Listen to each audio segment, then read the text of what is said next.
Welcome to the June 5th, 2025 meeting of the City of Raleigh Design Review Commission. My name is Will Gaskins, and I am the chair of the commission. The Design Review Commission is a public body appointed by City Council that exercises both advisory and quasi-judicial functions.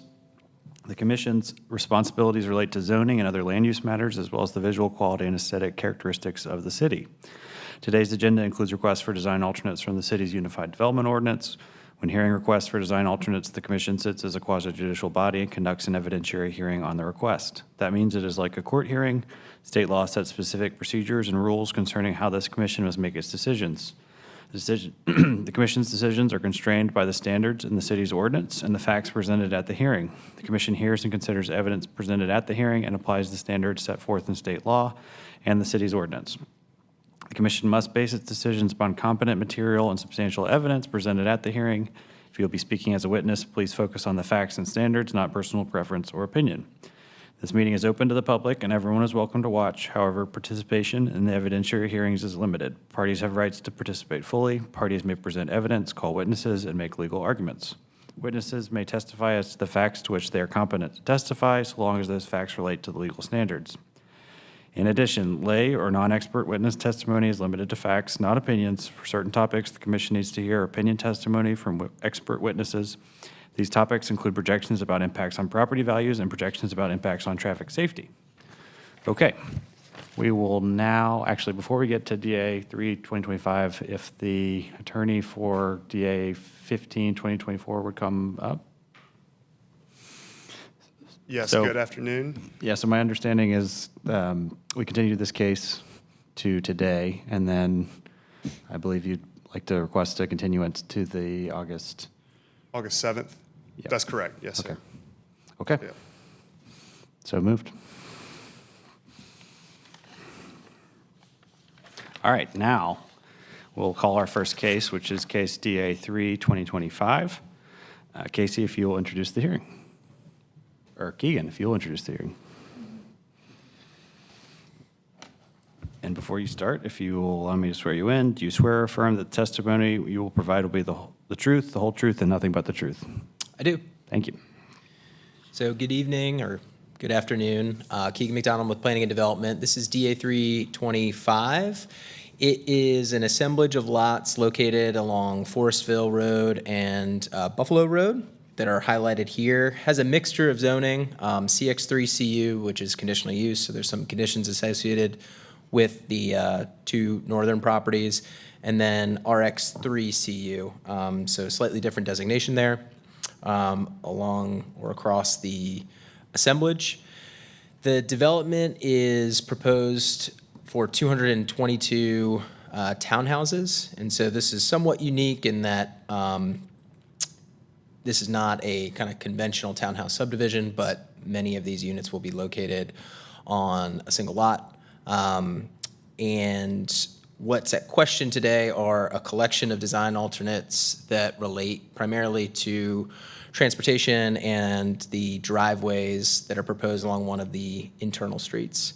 So there's 11 driveways that are in question, and first request is related to the number of driveways. Again, because this is not a traditional townhouse subdivision, they are proposing multiple driveways to be outletted onto a single lot. And so that's the first request, is to permit more than 2 driveways, in this case 11 total driveways onto a single lot.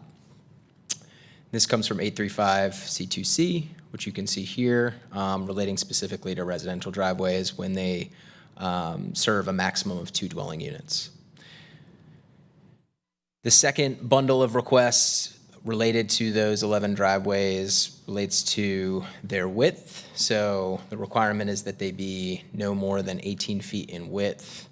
And I realize there's a few different measurements here, but we're specifically looking at the bottom measurement for the purposes of this request.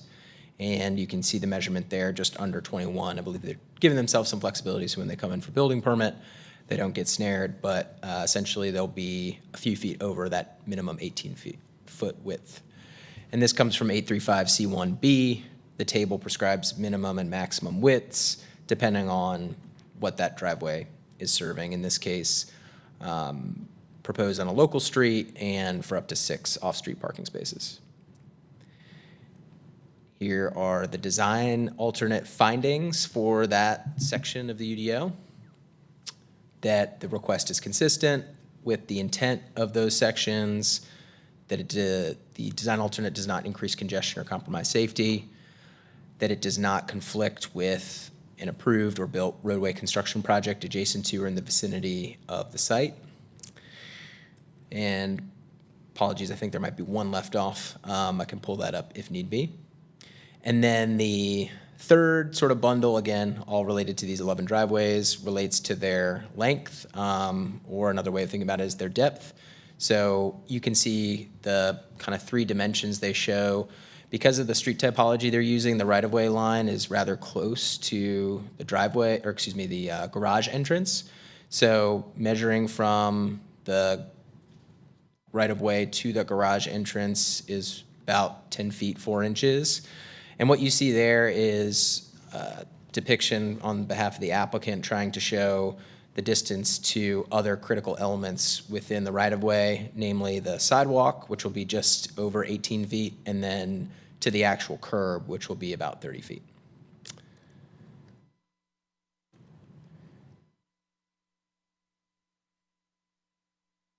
And here are the findings for the, apologies, here's the requirement for that coming out of the Raleigh Street Design Manual. And here are the findings for the Street Design Manual. Again, consistent with the intent that the design alternate does not increase congestion or compromise safety, does not create additional maintenance responsibilities, that it has been designed and certified by a professional engineer, that it will not adversely impact stormwater collection and conveyance, and that it's deemed reasonable due to one or more of the following: the existing physical environment, including but not limited to an existing building, or transitioning from a different street cross-section, or option B, that the burden of compliance is not reasonable given the size of the site or intensity of the development. So that concludes my presentation. Happy to answer any questions you might have. I believe this is the first time that we've seen that first design alternate request. Could you go back to that? I could be wrong as a commission, but the number of driveways per lot. Can you elaborate on that just a tad bit more? So all of the buildings are on one lot? Is that what's causing, so there's a Yes, 11 my understanding driveways?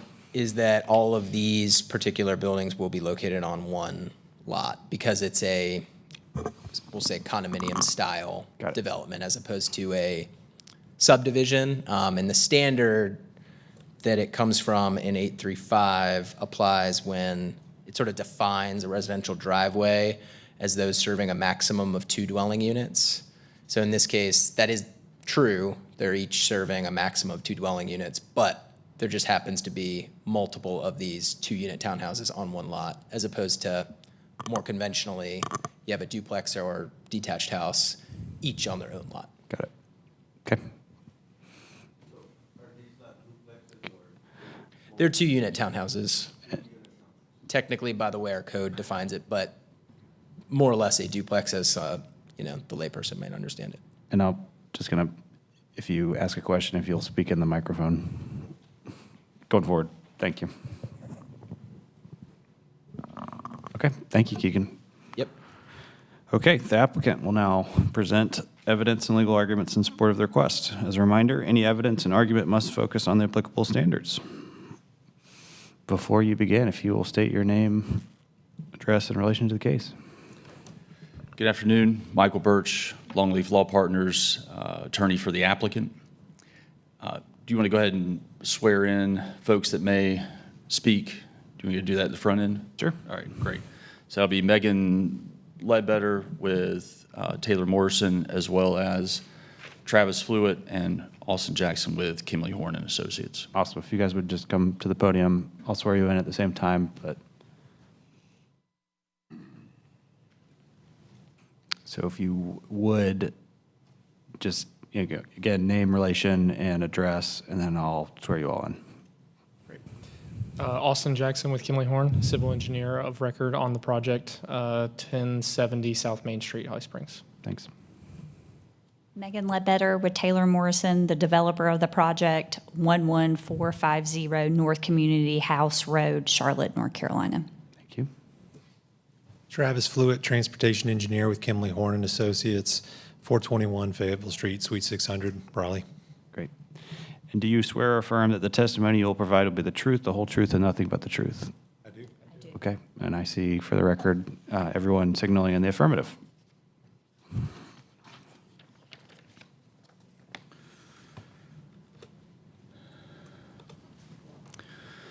Well, good afternoon. Thanks to Keegan for the background on the requests. Just by way of kind of introduction in terms of how we'll handle these, we'll kind of touch on the driveway, number of driveways per lot and driveway width first, and then touch on driveway depth or length last. Before I get into the request itself, I think it'll be helpful to kind of understand a little bit of context about kind of this entire area here, because that is all went through the rezoning process, text change to conditions process together back in 21-22 time period. And since that time, there's been kind of a large kind of overall subdivision plan that has been now approved. And we'll kind of show that just really creates some commercial lots up front along Buffalo and Forestville up near the intersection, as well as providing a public street through the entire site.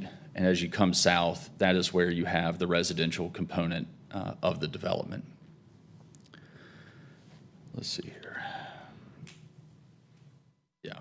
So here on the left-hand side of your screen, you can kind of see here's, well, that is not it, but you can see the different commercial subdivided lots. And then as you come down this new, and it's just not following my finger, internal street. Let's see if I can put the arrow on it at least that you can see. So this is a new internal public street that was created by the approved preliminary subdivision plan. Now, initially, when this development was proposed in around May of 23, so just context-wise, we've kind of been in the actual development plan process for about 2 years. When this initially came in, this was a proposed public street up to about this point here, so through the commercial subdivision, and then was a proposed series of private streets throughout the residential portion of the development. The reason for that being, as Keegan alluded to, there are no, these units are not on subdivided lots. So this is a fully rental community of essentially duplex units. And because of that, it's all under one ownership, single ownership. It'll be professionally managed, professionally maintained, and kind of part of the operations is maintaining those internal private streets. Throughout the development, there are other private streets that serve these other units. After that initial submission, the city asked and commented that, hey, from a block perimeter standpoint, we need a public street through this site, kind of throughout the site.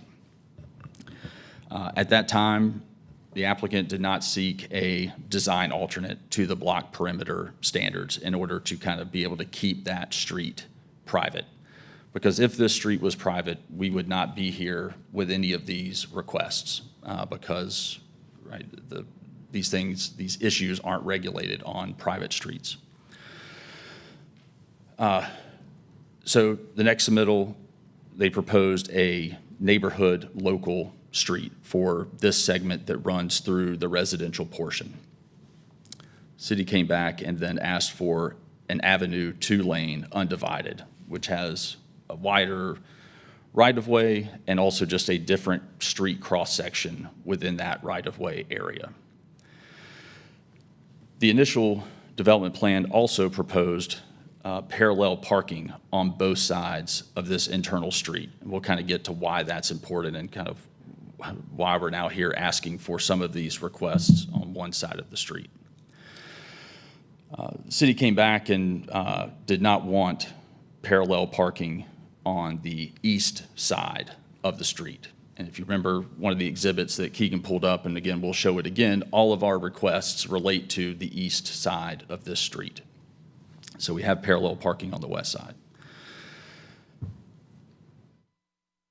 In addition, the city also asked for a multi-use path along the west side of the street. That's where the majority of the units are. And so this internal public street has a 12.5-foot wide multi-use path along the entire west side of the street, up from the commercial piece all the way out to Forestville Road. And again, these are all items that are kind of affecting what's going on in the right-of-way, which then has impacts on what happens outside of the right-of-way. When shifting from private street to public street, and when shifting the initial plan that had parallel parking on the east side, none of the units on the east side had driveways.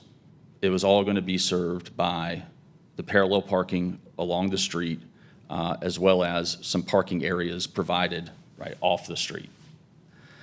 So there were no driveways. When the city asked that we remove the on-street parallel parking on the east side, right, that kind of forced both a change in product type, and it required then providing parking outside of the right-of-way on the private property. So the change in product now requiring driveways, and that's now how you have these duplex units served by these driveways. So I just wanted to provide some context kind of over the last 2 years that working with the city and trying to address comments, this is kind of how we got to where we are, but this is by no means kind of where we started. But each of those kind of asks and responses have repercussions. And again, that's kind of why we're here now. So just wanted to kind of give some context to that. So just to give you a sense, because you've only really seen it from a plan view standpoint, the duplexes that we're talking about, these are kind of the elevations. On that larger image on the bottom of your page, you can see the two garages, right? A garage serving each unit, and they're essentially next to each other. So again, just kind of want to give you a sense of kind of how it looks from the street, so you can get a sense of why it's operating the way it is. Let's see. So again, these are in red. These are the units that are essentially subject to the design alternate requests, all on the east side, all being served by driveways. And each driveway, again, serves both garages.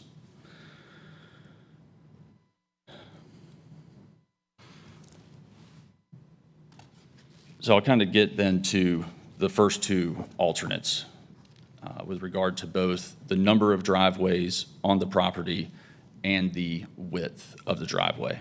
So because these driveways, these individual driveways, are serving no more than 2 units, they are considered residential driveways, subject to the residential driveway standards. So from a width standpoint, there is a maximum width of, again, I don't know why it's not following my finger, 18 feet there at the top of the screen, there in that middle column, 18 feet. Now, the standard for that is typically, that is the driveway width maximum for a driveway serving a single-family home, right? So if these units were on individual lots, they were single-family, they could each have a driveway 18 feet in width. We are essentially asking for a driveway that serves 2 units to be about 20 feet in width. So essentially 2 additional feet for those individual driveways serving those units. Again, there are some, and we'll kind of get to the standards, but if we were not able to, well, certainly there are economies, right, of less impervious surface and other things associated with combining that driveway. If these were separate driveways, right, we would have issues with street tree planting location. We would have multiple curb cuts instead of one single curb cut, and we're able to kind of reduce the width, the overall width of driveways along that street by combining those 2. So that is our first request, is just with the driveway width.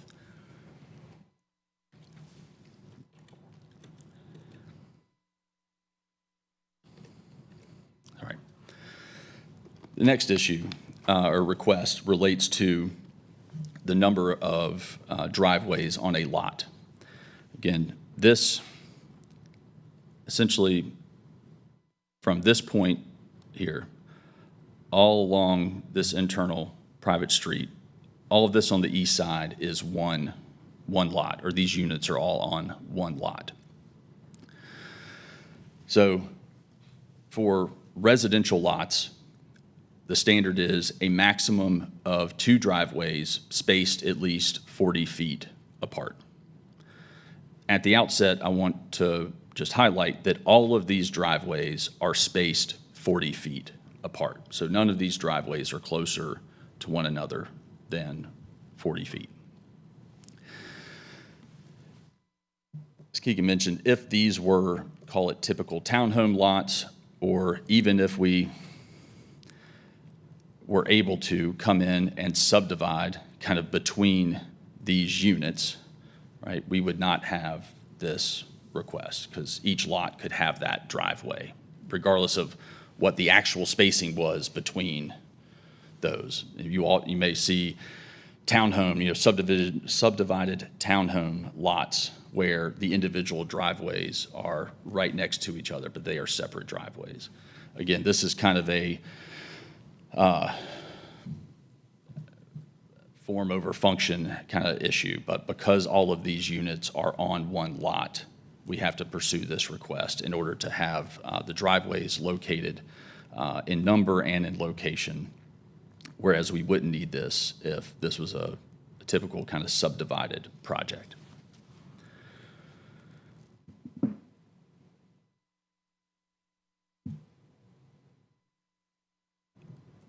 If possible, I'd like to maybe stop here to see, because the driveway depth issue, I imagine we'll have a little more involved conversation. So would like to, at least at this time, see if there were any kind of questions, comments from the board that we could address on these 2 issues, or any questions about kind of the background. And then we can kind of move to the larger, maybe one that may require a little more discussion. Are there any clarifying questions from the commission at this time? Yeah, could you clarify who in the city rejected the parallel parking and what the reason why they didn't want that? No, I mean, again, we didn't necessarily see it as a, rejection. This was a collaborative process, so I didn't want what I said to come across as like that we didn't want to do these things or accommodate these requests. So it was a collaborative process. I think a lot of decisions that come from transportation are one that is discussed within the department, so I don't necessarily think it's any one person that's driving No. that. I was referring more to the department. And do you have documentation of them suggesting that you not parallel park? I think that probably is represented possibly in the actual comments, but I also know that Kevin Kidd with City Transportation is here. He may want to address that. Yeah, I would like to understand why going away from the parallel parking if Okay. possible. Or Let's- elaborate on that. Let's hold that till we get through with the applicant's presentation. Okay. Okay, and then one more thing. On the north side, you mentioned each are 40 feet apart. Does that 40 feet, is that required at the from an intersection? I'm looking at your unit number 62 and the proximity to the intersection. Right. So at that location, we do not need to request any alternate from, driveway to intersection spacing.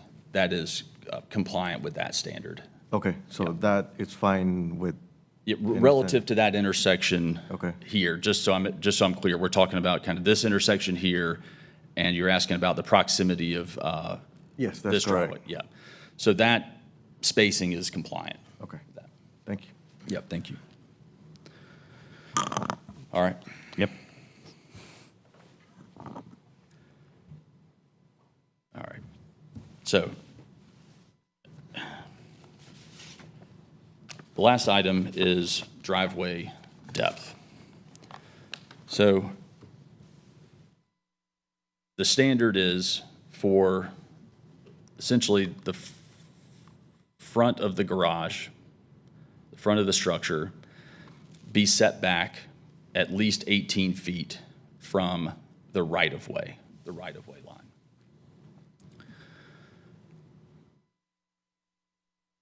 And we'll kind of show where we are currently from the right-of-way line. And this, again, when we get into it, we'll kind of highlight some of the oddities of the cross-section and where sidewalks are, et cetera.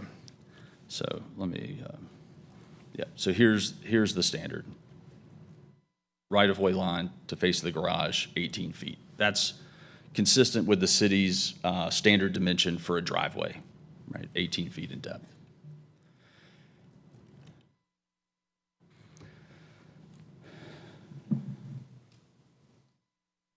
So let me highlight this. If you can kind of see where my mouse is. Again, I apologize if, all right, well, now it's working again. So we'll kind of focus up in this area here.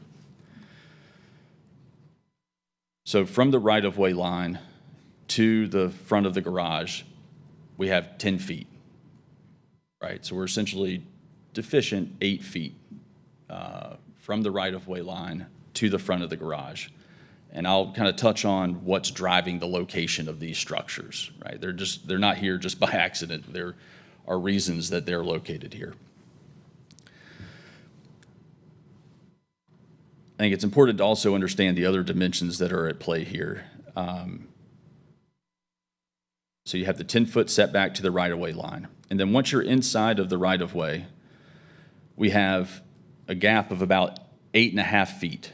So from the right-of-way line to the edge of the sidewalk. So that the edge of the sidewalk closest to the house is 18.5 feet from the edge of sidewalk to the garage. 8.5 feet of that is inside the right-of-way. 10 feet of that is the setback on private property, but 18.5 feet. Again, that's about a half foot greater than your typical kind of parking space dimension of 18 feet. We are providing on this side of the street a 6-foot sidewalk and then a 6-foot planting strip on the back of curb. So 6-foot dimension, planting strip, 6-foot sidewalk. From the sidewalk to the right-of-way, 8.5 feet, 10 feet to the front of the building. So under the most street cross-section standards, and I guess what I'm focusing on is what is the distance between the front of the garage and the edge of sidewalk, right? Kind of a primary driver of this setback requirement is to ensure that vehicles parking in the driveway are not going to overhang the sidewalk, right? Will impair pedestrian safety and kind of ease of movement. And so that's kind of what I'm focusing on when I'm talking about these kind of other items here. So under the city's typical sections that we're talking about, whether that's avenue, 2-lane divided, as well as a neighborhood local street, typically you have the sidewalk, and between the sidewalk and the right-of-way line is only about a 2-foot strip. And then you have the 18-foot setback from there. So a garage can be a minimum of 20 feet between the back of sidewalk and the garage, just under the city's typical street cross-section.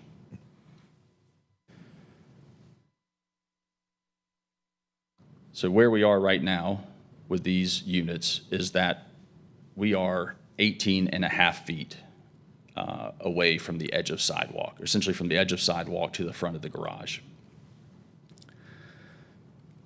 Our request, as advertised, is essentially, we're asking for an 8-foot alternate, right? Because that's the measurement from the right-of-way that we would need. But we're just about 1.5 feet off in terms of the distance from the edge of sidewalk to the front of the garage. That is our request as published. Since we filed, we have tried to think through options to increase that distance to, again, ensure a higher level of pedestrian safety on this side of the street. Again, want to remind the commission that we have a 12.5-foot multi-use path on the other side of the street. We have, the project includes traffic calming measures and bump outs with on-street parking on the west side of the street. So there are kind of just as part of the street cross-section throughout here, kind of traffic calming measures built in. But we do have that 12.5-foot wide multi-use path on the west side of the street. And that's the side, again, where the majority of the units are. So when we're thinking about pedestrian movements as part of this development, right, the folks that are using the east side of the street are really those that live on the east side of the street, which is a small portion of the overall development. But, right, we want to ensure the safety of the pedestrians on that side of the street.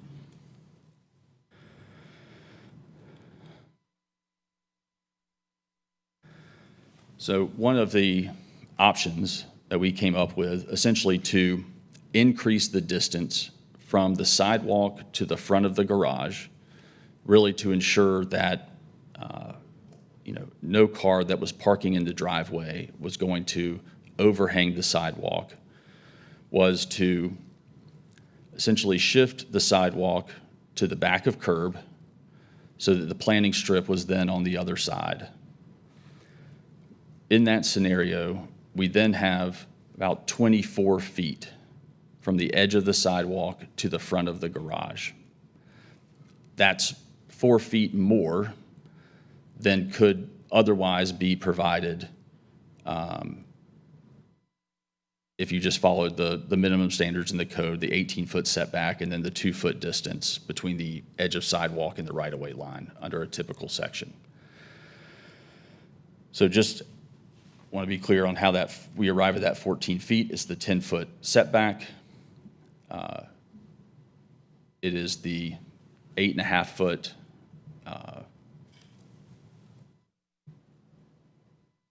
again, distance, and then the 6-foot planting strip. So it's really about 24.5 feet. So that is kind of an alternate proposal. If there were concerns by the commission that our regular request of essentially 18.5 feet from edge of sidewalk to front of garage, there was a desire to kind of increase that distance. We are kind of proposing this as an alternate solution to provide 24 feet between the edge of sidewalk to the front of the garage.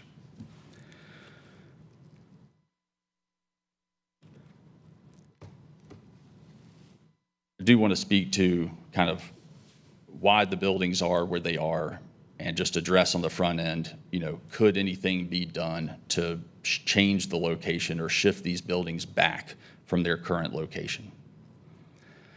So want to highlight, these areas here are tree conservation areas. We have a buffered stream here to the south with tree conservation on that side. We have our stormwater detention pond here. This is one of the low points of the site. you can see that we are already providing a retaining wall there behind some of these units. Again, we have another pond down here behind these units. Around the edge of that pond, you may see in these kind of light dashed lines are the private stormwater drainage easements. So we have essentially backed our units up to the edge of those easement areas. We have looked at numerous options of could we do anything in these areas to find any more space to be able to shift these units back. But the answer is, unfortunately, no. We are at our minimum amount of tree conservation, so we can't eliminate any tree conservation. And these ponds are also sized at kind of their, the minimum of what they could be. And we have to, again, be a certain amount of feet off of that for the private storm drainage easements. So I just want to kind of highlight on the front end that these units are where they are, and we have forced them back as much as possible. So.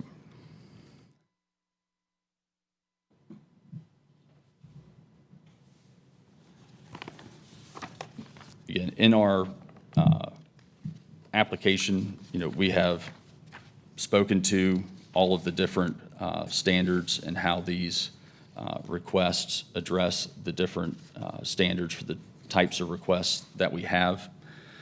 And I'm happy to go through those again.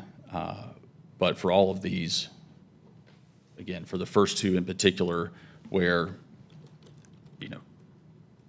these,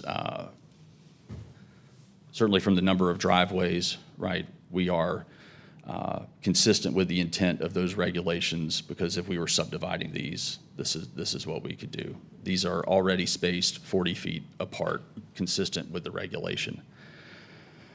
From a driveway width, again, we think that that's an overall positive in terms of pedestrian safety by locating them, reducing the amount of curb cuts that could otherwise be done along this side of the street.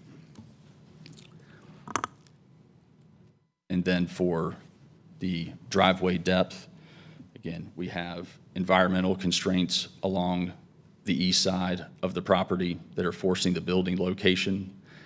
And the product type that you see today was not the original product type, but it is what was kind of what had to be done once the on-street parking was removed from the east side.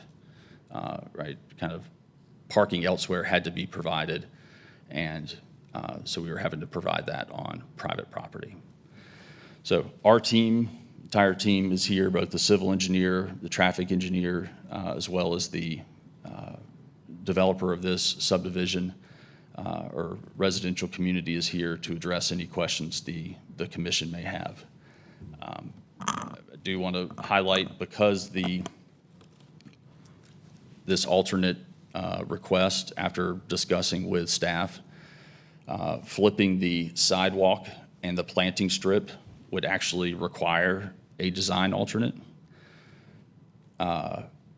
This proposal that does flip the sidewalk is not something that the board could take formal action on today. We'd actually have to come back at your next meeting, which, because of the July break, would be August. But we don't want to waste your time in August. We don't want to waste staff's time. We don't want to waste the applicant's time if the feedback from the commission is not positive on this. So even though the board isn't able to take final action on this proposal here to provide 24 feet between the sidewalk and the garage, we would appreciate all of the feedback that you could provide, and that will help us evaluate whether to come back as soon as we can for formal action on this. But again, we don't want to do that if it's not well received. So we would appreciate some feedback from the commission on that front. So, thank you. Okay. Couple questions. Presume is that 25 miles per hour, that street that we're talking about? Is that, I believe this is 35 mile an hour based off of the Avenue 2 provided. okay. We have had discussions about posting it. Can you repeat Yeah, that for yes, the? yeah. So the question was, what is essentially the speed limit on that road? Is it 25? So I think typically for an Avenue 2-lane divided, the speed would be 35 miles per hour. The applicant and the engineer team has already had conversations with the city about lowering that speed to 25 miles per hour. In terms of the cross-section itself, what's currently called for with the design alternate in terms of the planting strip, in terms of street trees and other things? Right. So on the east side, right, it would be back a curb, 6-foot planting strip, 6-foot sidewalk. You would then have 8.5 feet from the edge of the sidewalk to the right-of-way line, and then 10 feet between the right-of-way line and the garage. That provides 18.5 feet from edge of sidewalk to front of garage. So that's our, kind of the published request. When we were trying to think of ways to increase that distance, that's where we were looking to flip the sidewalk and the planting strip. There's typical. There would spacing still of be space. street trees Yep. on the backside then of that sidewalk. We would still have the planting strip with street trees there, yes. And then on the opposite side of the multi-use path, are there street trees between the multi-use path and the street? So, and Austin can correct me if I'm wrong, there are some locations where the street trees are between the back of curb and the multi-use path, and then there are some portions where there are trees within tree grates up against the back of curb. Yeah, it looked like tree grates on the design. Yes, yep. Are there any mid-block crossings? Yes, Austin, are you able to speak to that? Thanks, sir. Hello, council. Again, my name is Austin Jackson, civil engineer of record on the project.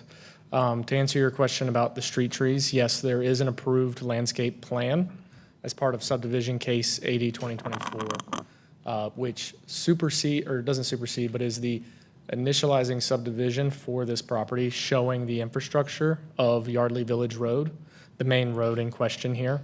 And as part of that plan, there is a landscape plan approved. There are tree grates on the west in the multi-use path and street trees on the right, consistent with the UDO. And then as far as mid-block crossings, our only pedestrian crossings that would cross Yardley Village Road are shown here in the south. This is an extension of Vinery Lane from the south, which is a current road stub from the private neighborhood, or from the neighborhood to the south. That's a public road. And so that's a 4-way stop intersection shown there at the south of the screen here. So there would be 4-way stop and pedestrian crossings at each of those.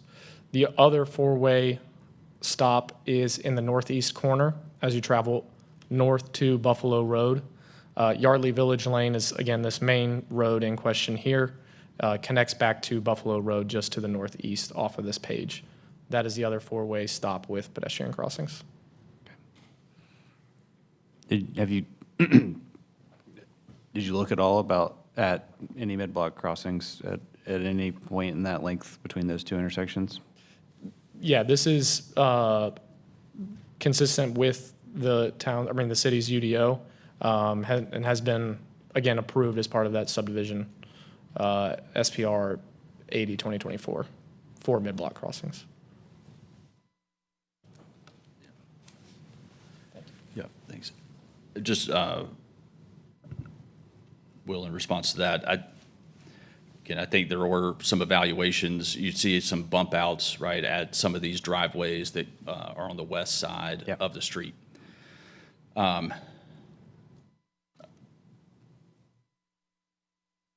That was something that we, again, thought about internally, again, looking at where can we get folks, right, from the east side to the west side? Certainly here, as folks are coming down from the commercial, right, they can make that crossing. And for folks down here, they can make the crossing to the west side. I think from a design speed of 35 miles an hour, my sense is there was not a desire to have essentially a mid-block crossing where there's not a stop condition. That may change if the speed limit, is reduced. Gotcha. But Yeah, and I think you know where I was going with that from a, if we're accepting less than distance from the, front of the building, that Right. if there is a long truck that's blocking the sidewalk, that would push people into the street or across the street to the multi-use path if there's a easy way to get to it. Right. Yeah. Yeah, and I would say, well, I'll certainly confer with Megan, but if there's an opportunity and willingness from a staff standpoint to allow for that, mid-block crossing that's not at a stop, I think that is absolutely something that, again, I'll check that we could provide. Yep. Other questions from the commission? Yeah, I would like to know the background on the parallel parking. I thought that when I saw this, that was probably a great solution. You don't have this tight a driveway and you're backing up and you have people walking behind it.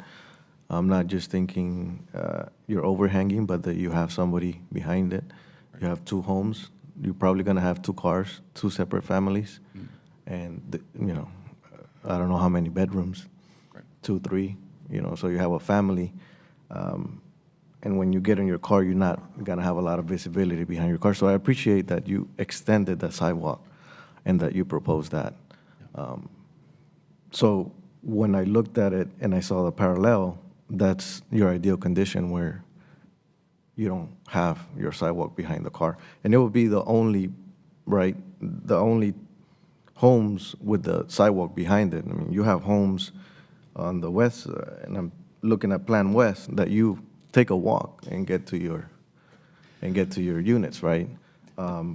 So that's why I was asking, why veer away from the parallel parking, which I thought was a great condition for you to have. Yes, and again, maybe Austin can speak to this more from or Mr. Kidd can. I think our initial cross section had parallel parking on both sides, where there were no driveways serving individual units on the east side. Now, that change was made quite a while ago. That resulted not just in a kind of change of design of the section and including driveways, but it also changed the actual product type on the east side. So there has been a good amount of time and investment in that shift. It would be difficult to go back, right, to No, I that. mean, I would love to, I'm a garage guy. I love putting my car in the garage. Yep. I'm just thinking safety, right? And I understand that you've changed and it takes time, so Yep. just want us to consider, what we are looking at here, that we're looking at it that way, and if, we feel it's fine, then it's fine. I just, I guess I'll reiterate, I thought that the parallel parking was your ideal condition here for that. Before we invite Kevin Kidd up, are there any other questions for the applicant? Yeah, just one. So you had said previously you're planning to just have this as a private street, but then you had to come before us to do a block perimeter request. I guess, what was the thinking behind that and not asking for a block perimeter design alternate? Yeah. I wasn't involved at that time. I don't know if Megan would want to speak to that. I think it was an overall desire to want to be responsive and to kind of find a path forward, with the city on accommodating their comments, and kind of thinking that might be the easiest path forward. So. Hindsight. Thanks. And you need the sidewalk there, right? Because of the street section? The city's street cross-section calls for it. You need a design alternate to not have it. That's right. That's correct. If there was a desire to not have a sidewalk there, again, if that would ease the commission's concerns, but my sense is there's a need for a pedestrian facility on that side of the street. So, Okay. but again, open to the commission's feedback on that issue as well, because if that's something the commission's interested in and we need to come back at a future meeting anyway, we could incorporate that. For the units that have units in the back, in there, like behind them, Yes. how are they getting access? Yes. They are parking in this off-street parking lot here. Okay. So this is serving essentially these 6 units as well as kind of functioning as visitor parking as well. On the west side, you said you still have the on-street parking along that street. Yes. How many parking spaces were you able to accommodate? Let's see, Austin, you may be able to speak to that. The numbers are a little faint for me to see on here, but I've got a hard copy of the plan. Let me see if I can find that. Okay. Do you have you don't, I was going to say, the board packet has a landscape plan in it. Yeah.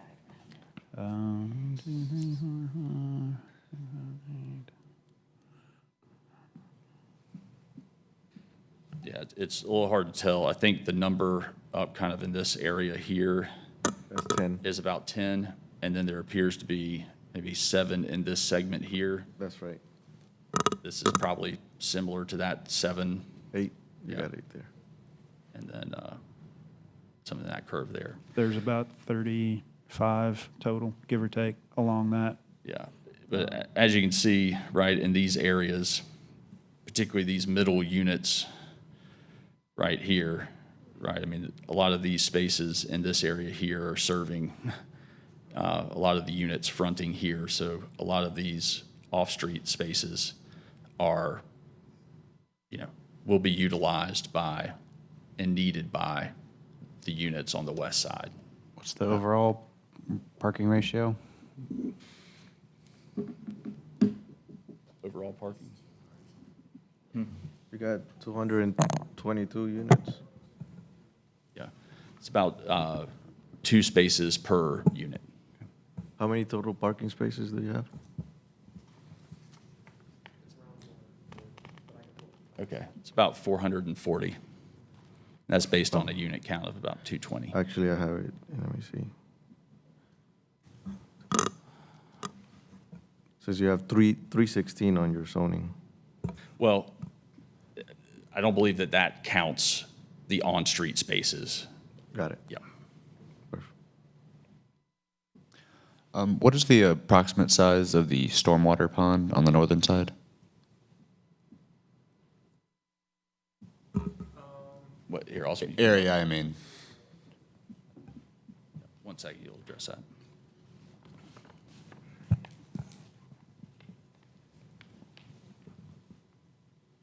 I'm not certain of the exact measurement of the stormwater pond in terms of cubic feet. I can pull up the approved stormwater report and find that information. As mentioned earlier, there's 2 main stormwater ponds, one situated here on the northeast behind these units, and one situated to the south. Those 2 stormwater ponds, thank you, this is perfect, here on the west are our primary stormwater treatment devices for not only the residential that you see on this screen and the roadways, but also all of the commercial 7 out parcels to the north.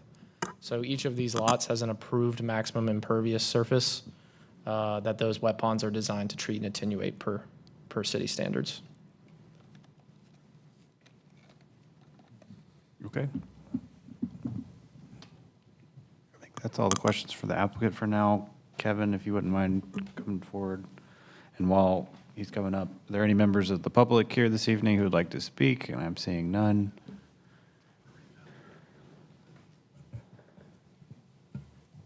If you would state your name.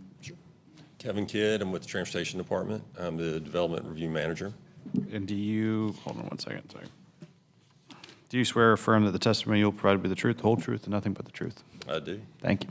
Yeah. Can you speak to specifically the parallel parking part of that conversation and? Sure. Now, I wasn't directly involved or the manager at that time, but if it's okay to speak to my sensibilities and likely where this came from, I'd like to answer it that way. So when you're looking at on-street parking, let's take into account the overall development. You've got commercial in the front, dense development with apartments to the left. Also, our processes are such that we see the subdivision first. Austin spoke to that earlier, Michael did. But basically, you don't really know what the net product is. Now, I don't want to discount, maybe there were some discussions between the applicant and staff at the time. You don't see the exact product until you get to ASR. My sensibility when I'm looking at this, if I've got parking on both sides, people are going to use it.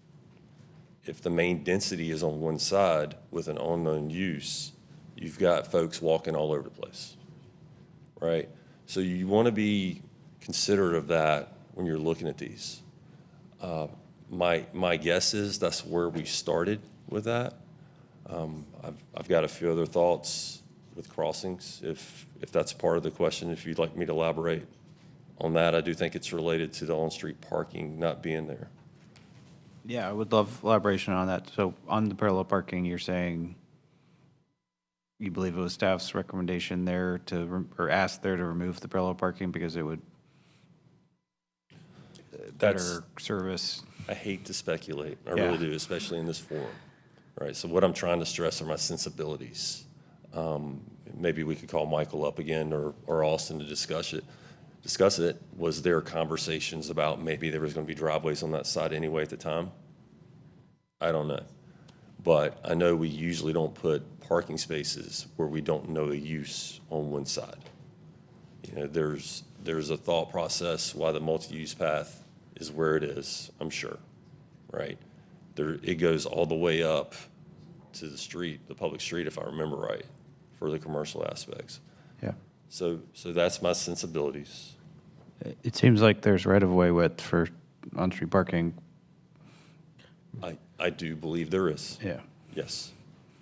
Right, and you know, when I look at that option too, is that speed limit is 35. It would be great if, you know, it's 25, like they're trying to move it down, but it also provides a buffer between the pedestrian on the sidewalk and you know, the vehicles going.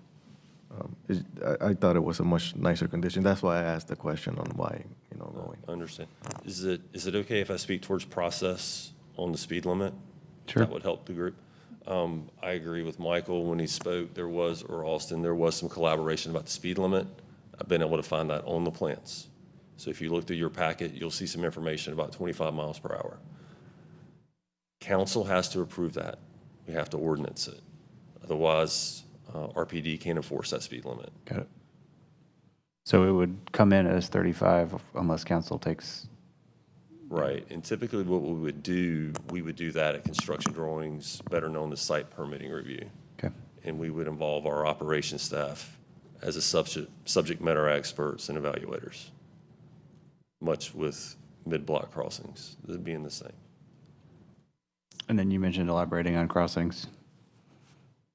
So our traditional process when we're looking at mid-block crossings is that we want it to be warrant-based, right? If we want to make sure they're being used, there's a maintenance component of it. Obviously, the safety of people is more important than that, but we need engineering judgment behind it, is where we would look at those. So we would certainly be able to take a warrant to our operations staff for their review.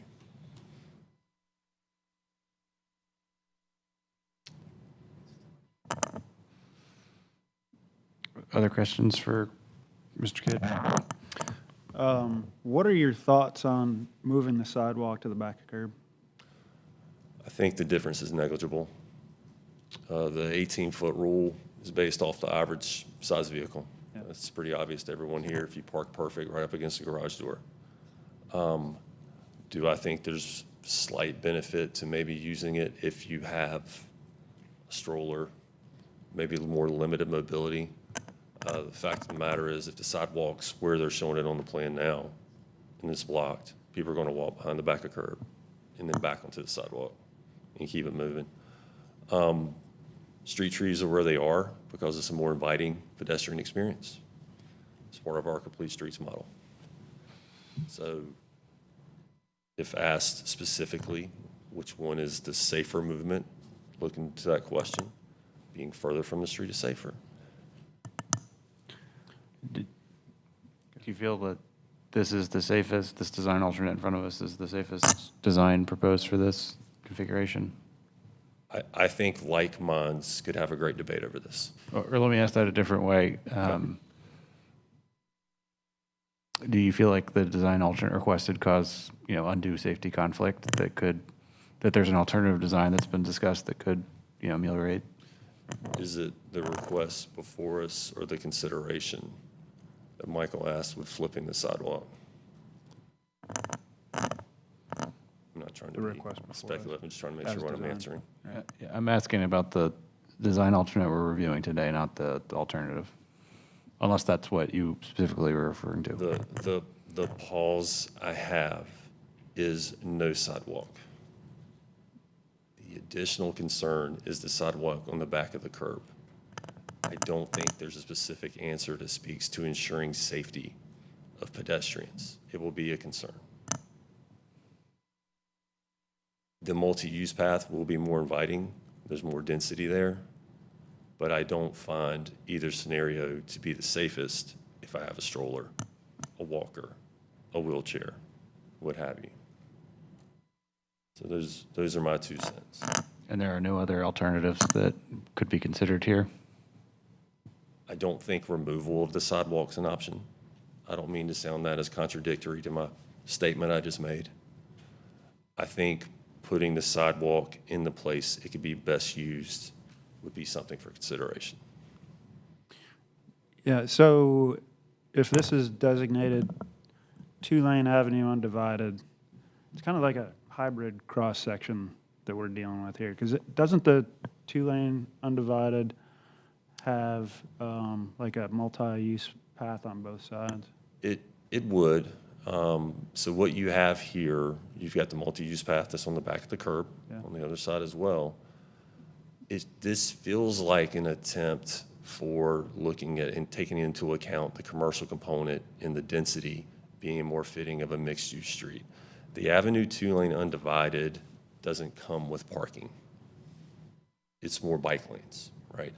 There are times when we work with developers, to Michael's point about collaboration earlier, where, hey, is parking beneficial here? Is this a help? Can we ask for that? We can. If the developer's willing to do it, it's beyond the call, and we take it if it makes it work. So yes, typically what this section would have is either a separated facility. It would be a separated facility on both sides of the street. 6-foot planting strip, 12.5 feet, and go from there. And then there are some other street cross-sections that have a thinner planting strip between back of curb and sidewalk too, right? Actually, I stand corrected, thank you. So with the Avenue 2-lane undivided, it's different. What I just described was the divided. So with the Avenue 2-lane undivided, you do have the narrow strip, the combined facility, and then the street trees. And do you remember what the depth of that planting strip is? So In that I'm cross-section? fairly certain it's 3.5 feet. I'm happy to take a look and come back up. I think that's But it's a right. 66-foot right-of-way. The street section's 27 feet back to back, and so that gives you our net streetscape both sides. Can you get street trees to grow in a 3.5-foot planting strip? So what we're looking for is 4 feet traditionally. 4 feet? That's what urban forestry are the subject matter experts there, but 4 foot is really the minimum we'll go. Okay. Former standards with 5 foot and 3.5 foot planting strips were there. At the end of it, yeah. And then the sections are, the widths are down there, so it still calls for a 6 foot. Yeah, it's still 6 foot planting strip, apologies. And then the 12.5 foot planting strip, or multi-use path.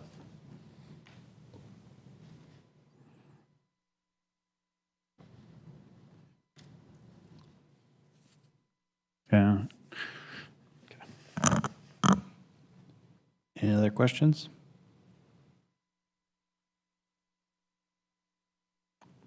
Thank you. Yep, thank you.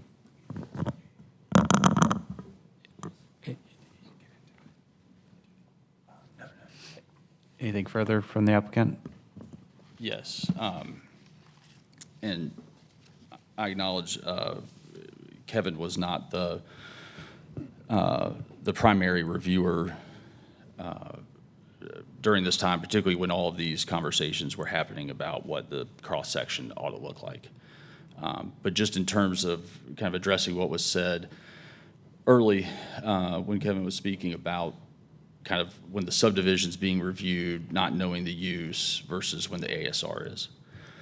So the subdivision plan was filed in May of 2023. Talked with the city, they usually, you know, if these do run concurrently, want us to wait at least one review cycle of the subdivision before we come in with an ASR, a site plan for the actual development. So submitted the subdivision in May of 23 and then submitted the ASR for the residential in October of 23. You can see it has a 23 case number.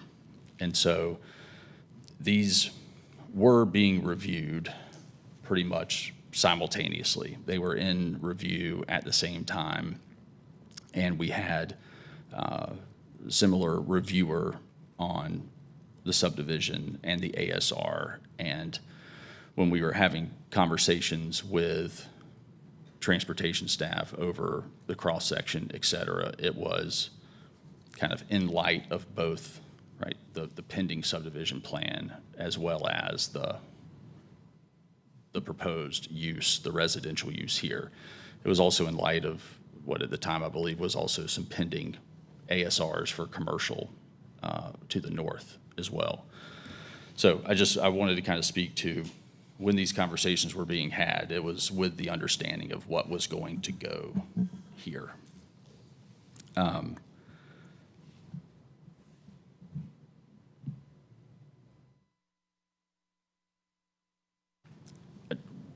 As we're talking about kind of pedestrian safety and just when in operating in a context of having driveways, right? The, you know, compliance with the 18-foot setback under the code could allow for a 20-foot distance between front of garage, back of sidewalk. In the what's before you today, that would provide 18.5, so 1.5 feet less. In a scenario where we put the sidewalk on the back of curb, that would provide 24 feet. Full disclosure, we looked at another option where we pushed the sidewalk and gave a 4-foot planting strip. Out of the 3 options, right, planting strip where it's called for, planting strip on the backside of the sidewalk versus and then the third being a 4-foot planting strip. Urban forestry, the 4-foot planting strip was the least favorable from their perspective, right? They're coming at it from an urban forestry perspective. Can you elaborate on that? Yes, in terms of why that was. I think it was the 4 feet in width, right, not providing kind of the soil area for root growth, that would kind of cause more issues for the health of the trees, a 4-foot planting strip versus a 6-foot planting strip, or, right, if a planting strip is provided on the back side of the sidewalk where the sidewalk's on the back of curb, right, we've kind of got like a 14-foot wide planting strip in that scenario. So I think that was the primary driver of that position.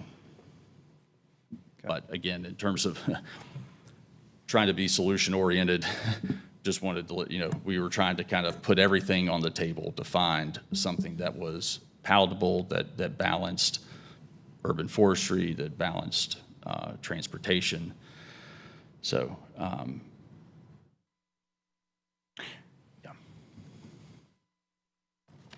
This may be neither here nor there, but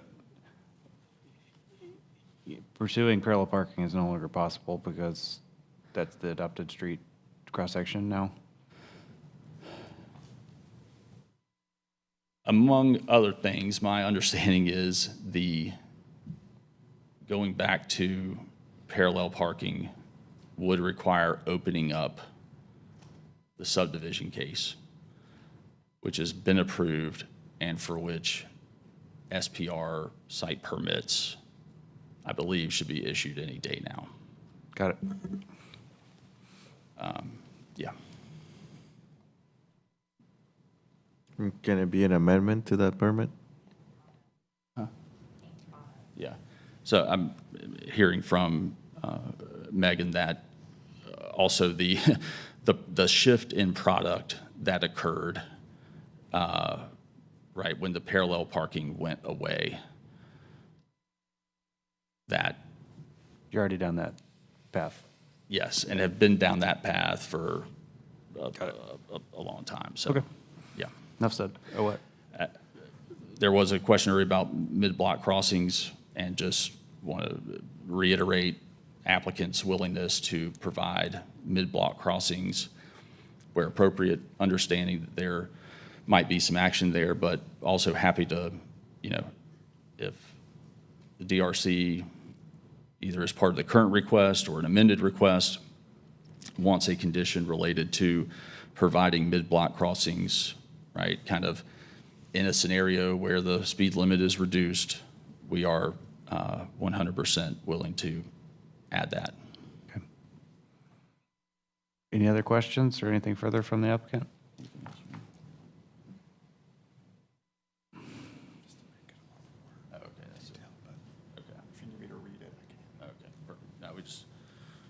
We had some language for a mid-block crossing condition if and when we need to get there, so. Okay. Thank you. I'll just confirm, we've got 8 commissioners here this evening. Michael, if you would just confirm that you'd like us to proceed forward with the hearing and deliberating this evening. Wait, our standard is 9, so you still need 5 regardless in the affirmative. Yes, Okay. yes. Yes, we would, again, would like for the DRC to proceed, again, on those first 2 requests, right? Those requests kind of are what they are. On the request related to driveway depth, certainly there is a request before you. If the alternative is something that the DRC is interested in and views favorably, then we would love some direction on that and are willing to come back on that item. Okay, let me ask one quick question before we close. Would it be acceptable if we were approving these individually to move forward with some but not all of them simultaneously? Yes. Okay. Yeah. Great. Jonathan, did you have a question? Okay. So hearing no additional questions or presentation of relevant facts, the commission will now close the hearing and bring the matter to the table. As a reminder, this commission is tasked with deciding if, based on the evidence presented, this proposal meets the applicable standards. This decision cannot be based on the personal preference of commission members, rather it is based on standards and evidence. If based on its deliberations, the commission requires additional evidence, the commission will reopen the hearing. Okay, sorry, Casey or someone, can you navigate us back to we'll start with the first request in terms of the findings.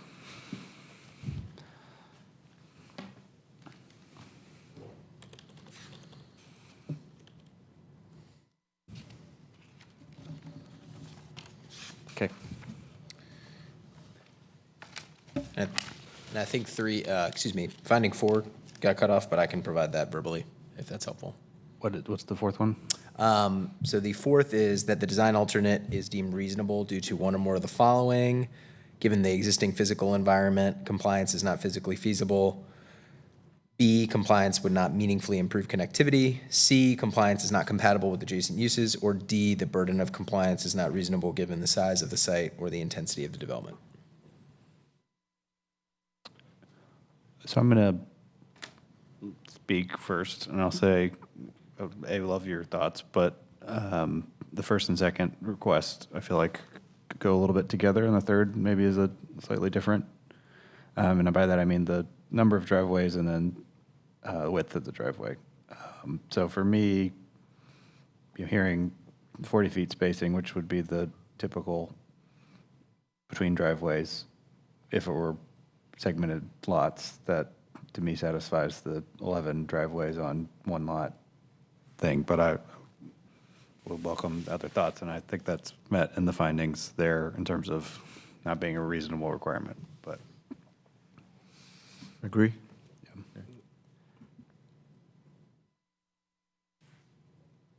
on the width of the driveway, yeah, that is something that at times we have held firm on, but I'm trying to remember what's the largest variance or not variance, but, difference there that we've done. But 2 feet is fairly marginal on a 18 to 20 foot basis. I don't know if anyone has any thoughts on that specific design alternate.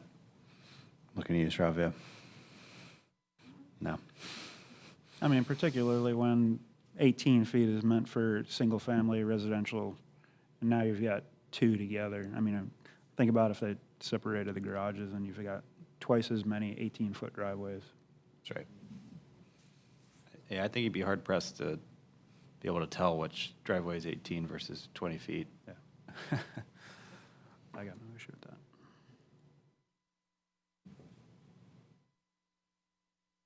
And then on the third request, or anything further on the first or second as far as discussion? In terms of the third request, comments, thoughts from the commission in terms of whether it seems appropriate or not?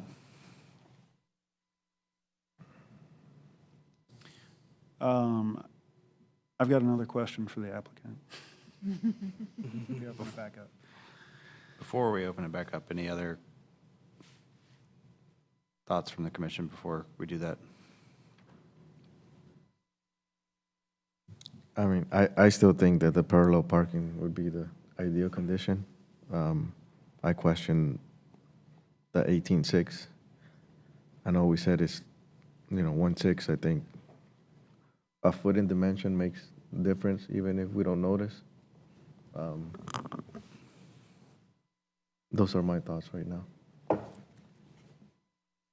Wouldn't parallel parking on the east side of the street invite more people that are going to the more dense side of the property to park on that side and then cross over the middle of the street? It seems like it would create more of a safety hazard than the Parallel not. parking would provide a buffer between the pedestrian walking on the sidewalk and the cars driving. It would be safer for the sidewalk pedestrians. I But think. then you've got people using the parallel parking, crossing the street It's Yeah. in the middle of the street. It's a slow speed movement, right? So it ultimately becomes more pedestrian. And actually, there at that point, your mid crossings make more sense. And then, because you have a sidewalk right now, but what are you gonna cross? You're gonna walk all the way north to cross? No, you're probably just gonna cross without a crosswalk. Right. So having the parkings there make the mid walks, in my opinion, more attractive. Makes more sense. Makes this more pedestrian. And you keep the sidewalk. You keep the parking. Now it is a different product, which is what we're talking about, and it changes that completely. So to keep the product is sort of the question, right? Is that minimum depth of a parking space adequate? And when we say a minimum depth of a parking space, typically you also have a drive aisle that is 20 2 feet, 24 feet, right? So it's not just that you're backing up to an area that has pedestrian, dedicated sidewalk. You're backing up into a driveway. So in my opinion, it's a completely different condition.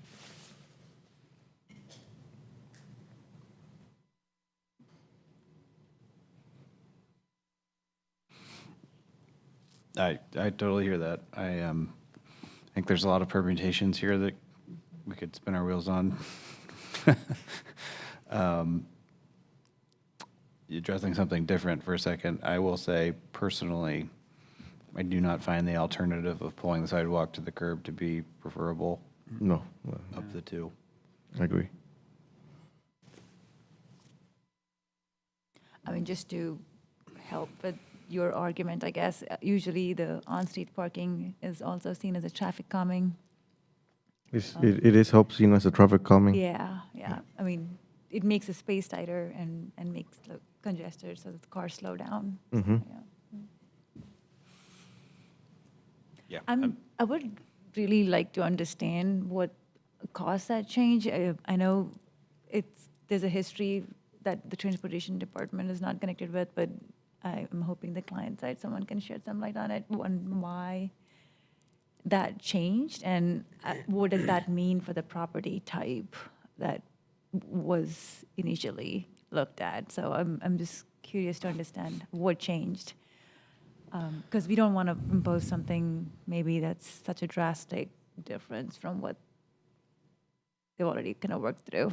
So Yeah. And it sounds to me like, the movement of not having that parallel parking was made on a decision that there was unknown what was going to be there. Now we know what is there. And again, personally, when I see it, you do want that parallel parking in lieu of, cutting back the driveway to the right of way and making that condition tight. I don't want to speculate.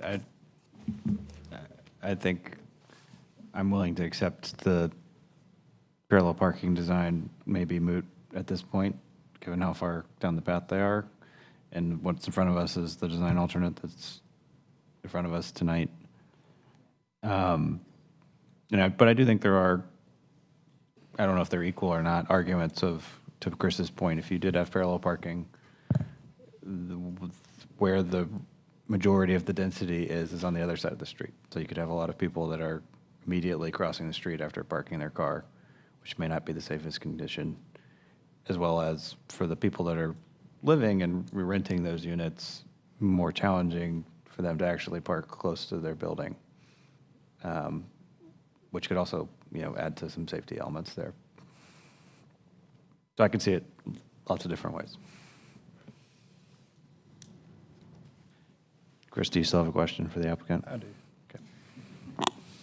I'll say before we open it, I do, given that it's existing, what it will come in as is this 35-mile-per-hour road, and that's conditional on council approval.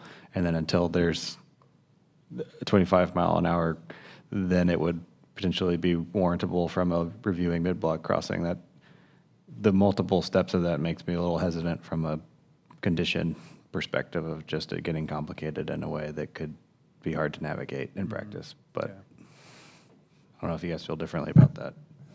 I think it would be a good thing, but tricky for us to write a condition for that type of thing. Okay. I'll now reopen the hearing.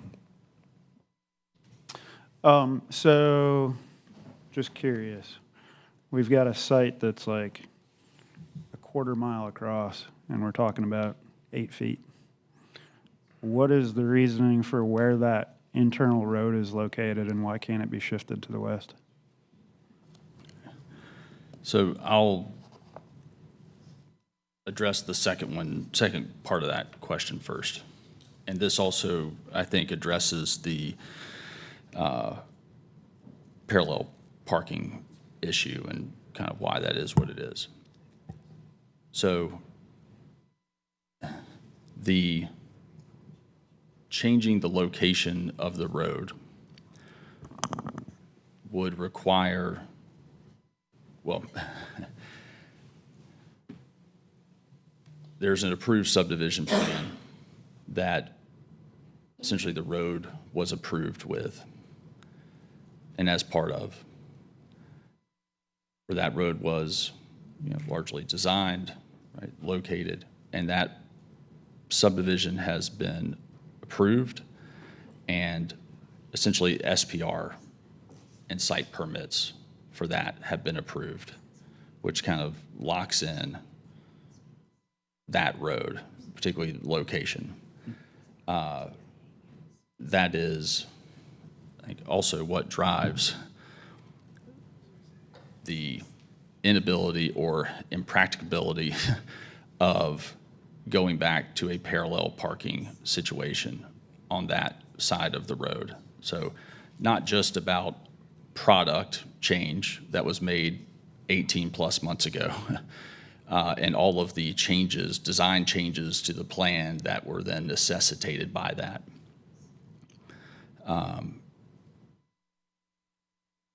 But from a process standpoint and how that street was approved, makes that difficult to do, both parallel parking and moving the road, right? We've got full grading plans associated with that road, et cetera. And don't know if Austin or Travis can provide any guidance on why that road is located where it is. I mean, we kind of have two static access points that were driven by things, but I don't know if y'all have anything else to add on that. And as they're walking up here, I did hear one comment about, again, from a process standpoint, not knowing the use at the time the street was approved. So I just want to reiterate that everyone was well aware about the use. These plans, the subdivision plan and the ASR plan, were filed within 4.5 months of each other, one cycle off. And so they were moving forward at the same time and involved a similar review team. And so when we were having conversations related to these things, it was in full knowledge of what the use was. So I just want to highlight that. Yeah. Just from a transportation perspective, it was just trying to shift that access as far to the east away from Forestville Road as possible. I don't know if there was specific distance DOT or staff was trying to get us to hit. That's why, from a transportation perspective, it kind of ended up where it was.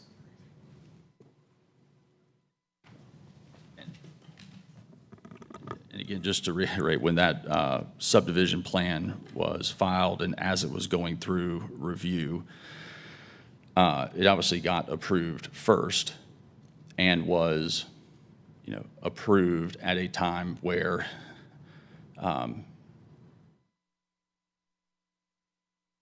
where we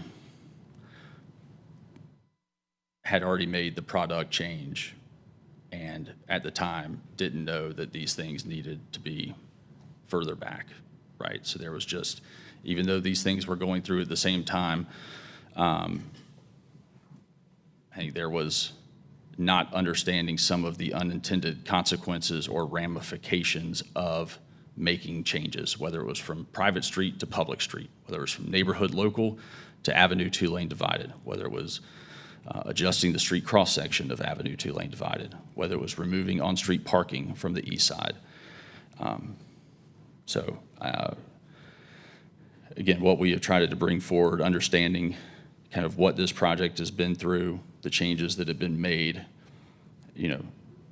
understanding that maybe parallel parking might have been the best option, right, at a time. We kind of are where we are and have tried to bring forward the best scenario of what we feel like is within the realm of what we can do. One that provides 18.5 feet of separation, one that provides 24 feet of separation, and do want to highlight that because this is a professionally managed, maintained community, there are means for enforcement in terms of where people park, how people park. And so there's also that aspect of it. Is that a part of the current plan, kind of code of conduct with regards to this? Will cars be allowed to be parked in that 18.5-foot space if this were to move forward? Right. Is that so what yeah, you're saying? Cars would be allowed to be parked within the driveway. Right. What I'm saying is there's an enforcement mechanism to where they are not allowed to overhang the sidewalk. So they would, as is intended, they would be cited by the Correct. governors of this community. That's right. If they were overhanging on the sidewalk. That's right. Okay.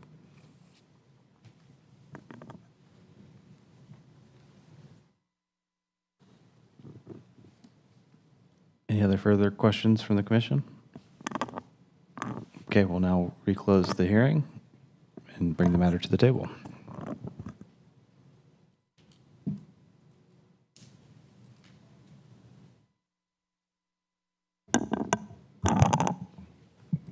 I mean, if they're able to enforce that sidewalk overhang, I think it makes it a lot better condition than having that unsafe overhang over the sidewalk. So Yeah.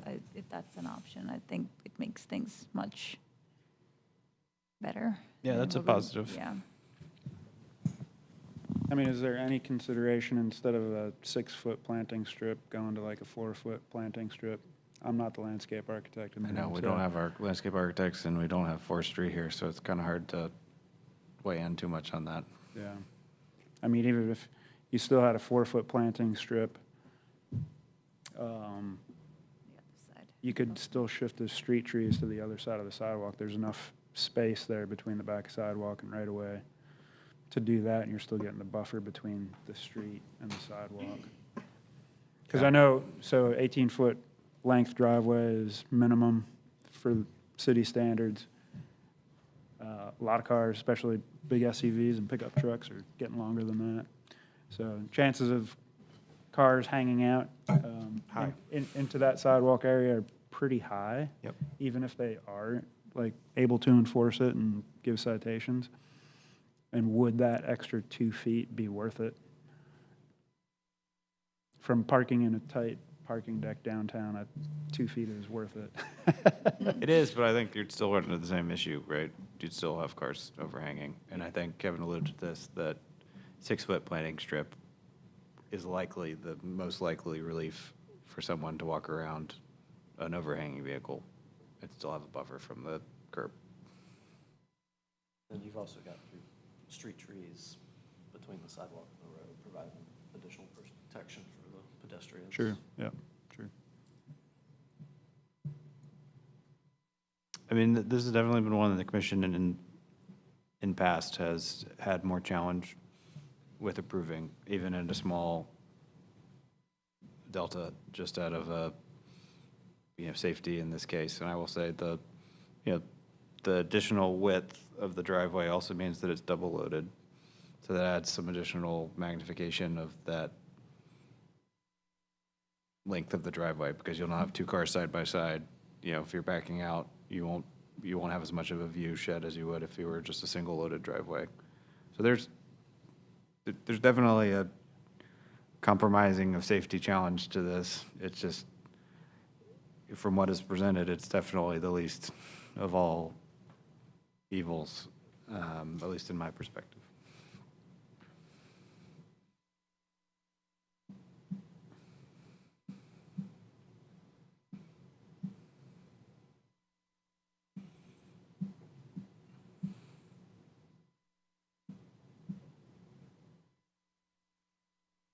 Other thoughts from the commission?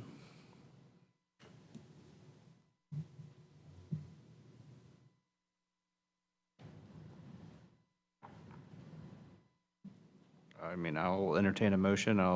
If folks have hesitation or, questions in terms of condition or other ways that this can be improved before moving forward.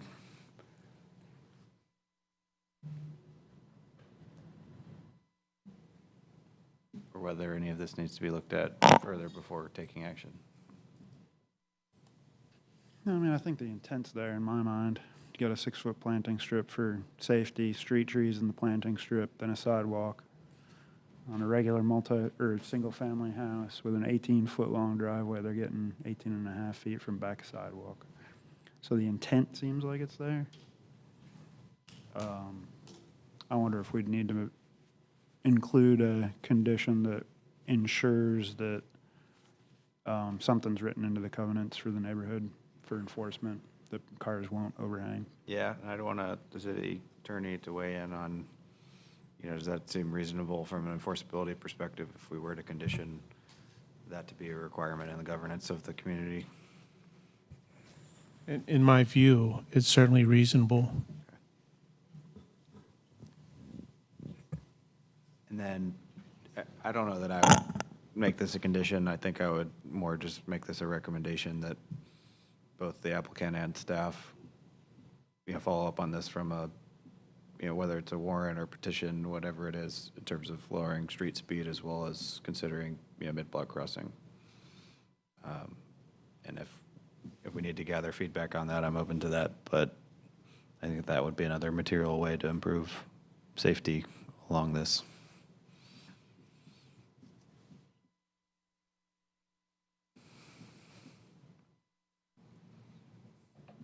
I don't have a strong feeling on that.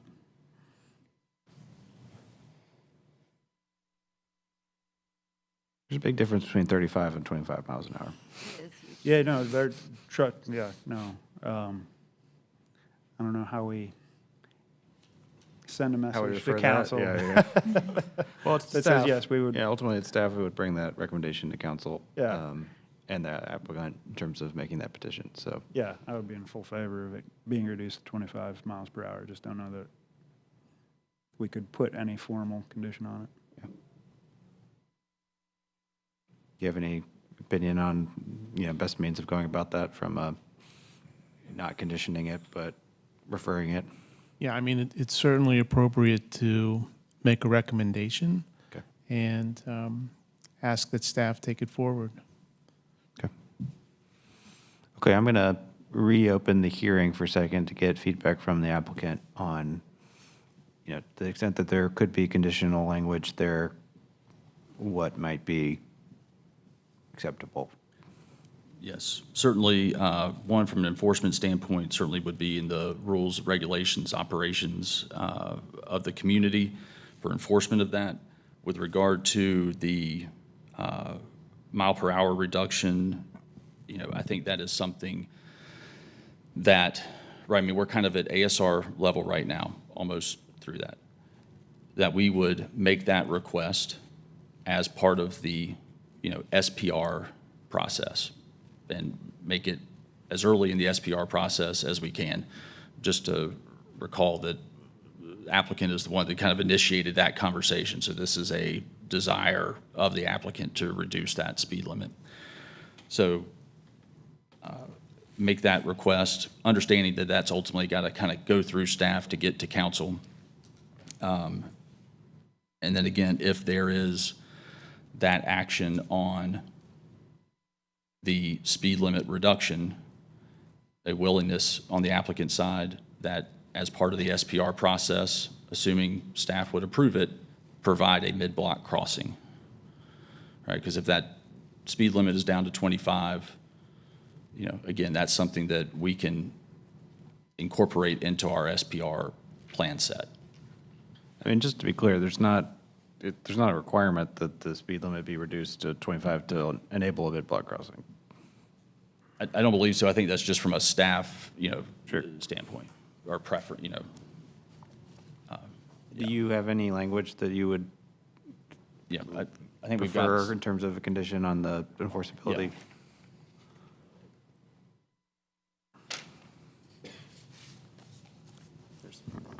okay, And if you need me to read it, I'm happy to. okay, perfect.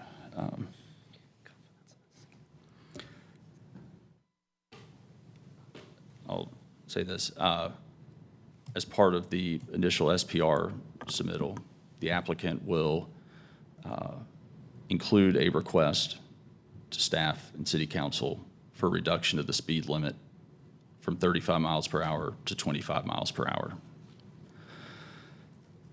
The applicant, as part of its SPR plan sets, will also include a proposed mid-block crossing.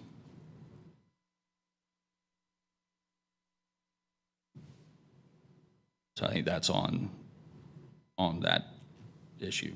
And we can add anything if possible. Understanding that the mid-block crossing is ultimately up to staff to pursue and that the mile per hour reduction would facilitate that. On the enforcement issue,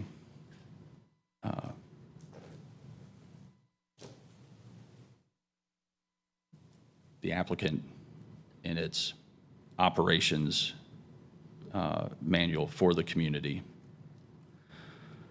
will include a penalty for any cars parked in a way that overhang the sidewalk or impair use of the sidewalk. And we will, provide evidence of that to the city so that they can confirm that prior to the first CO. That seems objective. I'm going to look to you, Pat. Is there a way we can make that simpler or? Maybe not simpler, but, but maybe more effective. These things are subjective to an extent, but you may want to include words such as that this will be or shall be actively, diligently, consistently enforced, just to give it a little bit of teeth. I hear the applicant offering to provide evidence, but again, we'll accept that. Do we need that? Yeah. Yeah, I mean, we'll take it. But then again, what's our standard for it? Right. Yeah. I hope that's helpful. Yeah, it is. I don't want to, when we do conditions here, I don't really like causing undue onus here. And again, because this neighborhood community is professionally managed and maintained, right, we anticipate that the majority of the users of these sidewalks, even though it's public, will be members of this community. And so certainly the management company will want to make sure that for the safety of its own residents that those sidewalks are kept clear. So. Okay, Casey, you're not sworn in, but we'll swear you in. You say your name. Casey Evans, Planning Supervisor with the City of Raleigh. Do you swear, excuse me, sorry. Do you swear or affirm that the testimony you'll provide will be the truth, the whole truth, or nothing but the truth? I do. Thank you. I did want to ask, it sounds like there's sort of three components that are being proposed as part of potential conditions. So I'd ask y'all to consider making those three separate conditions of approval. So one related to the speed limit reduction, one related to mid-block crossing, and one related to the enforcement. Yep. For clarity and easier enforceability for staff on the back end. Okay, that makes sense. Yeah, and then please, you all do this anyway, but restate it for the record. We were trying to type it up, and I don't think we have it. Yeah, I'm going to type it out right now. Thank you. Because that's a known issue. Okay, we will now close the hearing again. I will say I personally am most interested in the enforcement one, and the remainder I would just put as a recommendation, so I'm not quite as worried about the exact language of that one, unless folks would like to pursue that. Yeah. I agree. So in terms of that, enforcement condition, you heard the language suggested. From a synthesis of that, is there a motion and condition that someone would make with regards to that?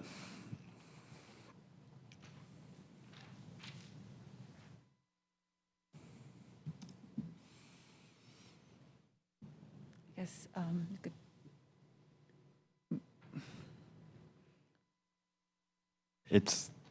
I will restate, just for the help of us brainstorming here, it's Yeah. that the operations manual of the community, include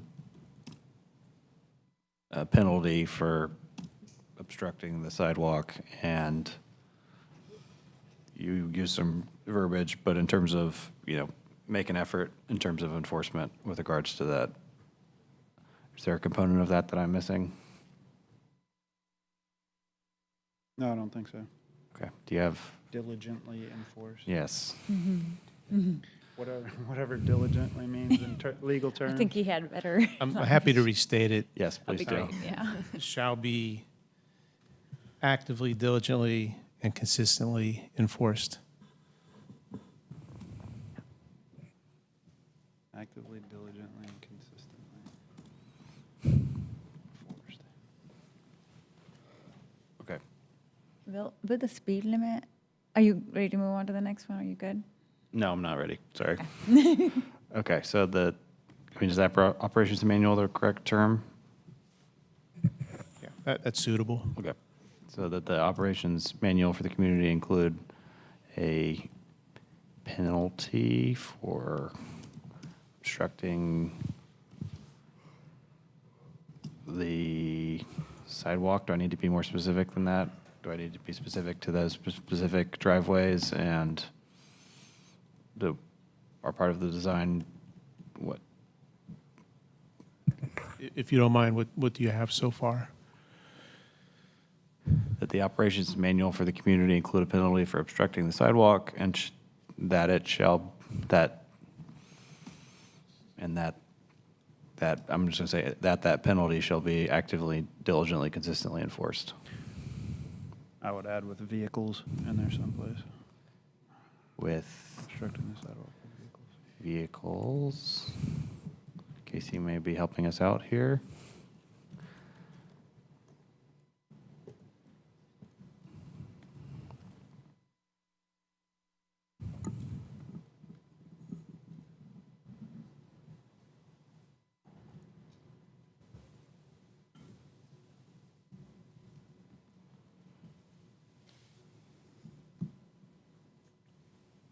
Just another note here, would it maybe be best to say any obstruction of the sidewalk, not just vehicles? I'm open-minded if Sure. that's. Because the trailer could be doing it versus the, yeah.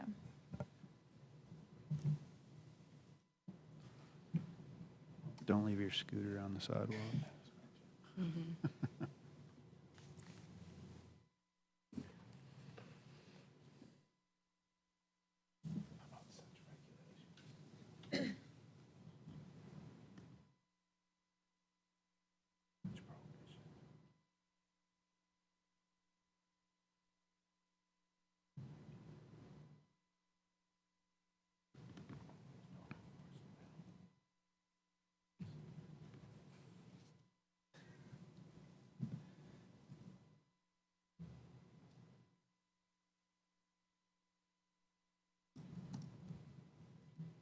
I believe we're there. We'll state what we have. Okay, thank you.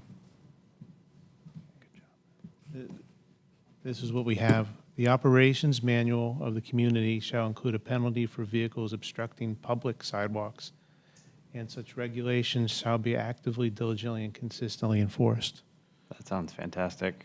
Can I have that computer just to read that back when we get to the motion? Certainly. Thank you.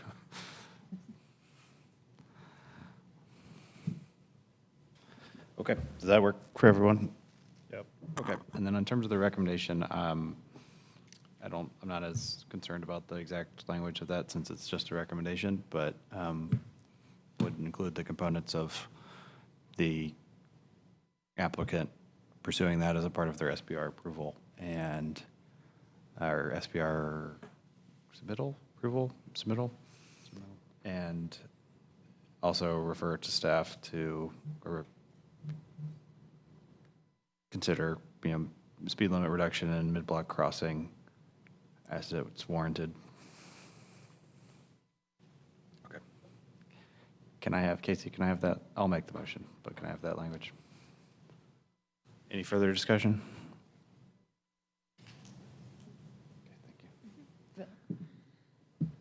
Keegan?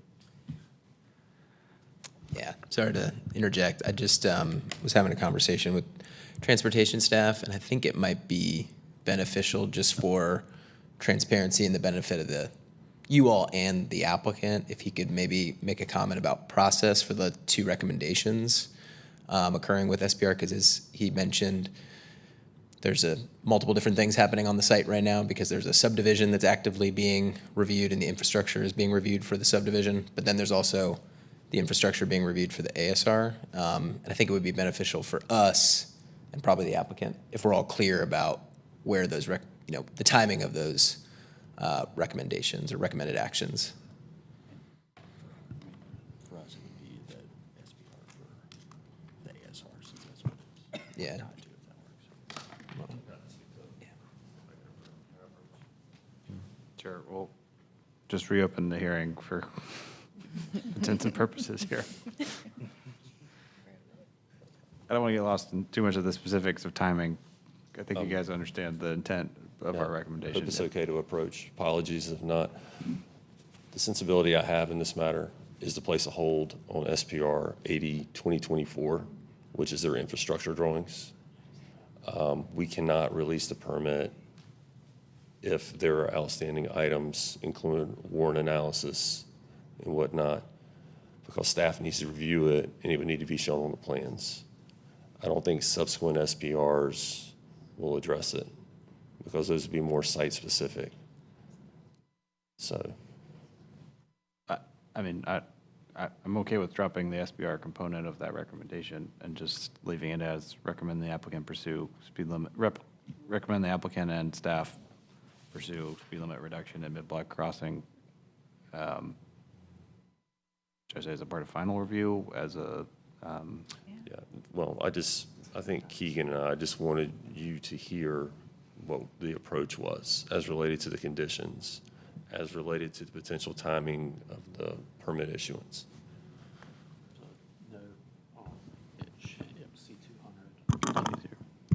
There's a note on sheet C200 that states speed limit to be 25 miles per hour on public streets proposed with SUB -0046-0 or 2024. Does that supersede any other discussion that we're having? Staff can't legislate speed limits. We can make recommendations. So if I can just be very clear that we cannot put that SPR referenced on hold because that involves other parties. I understand that. So if there are amendments to permits issued, that is something that we can pursue, but there will be an SPR associated with this ASR, and that is the process through which we can make these requests. And if there are, again, some other things that we need to do to implement, we can, but yeah, we cannot consent to a hold on the SPR associated with the subdivision. Correct me if I'm wrong, but if we're just making a recommendation, that it's a recommendation. They don't have to do it if they don't want to, right? That is right. I think, Kevin, depending on our terminology, staff might have to evaluate that as part of SPR approval. So I think that was his caution there, so.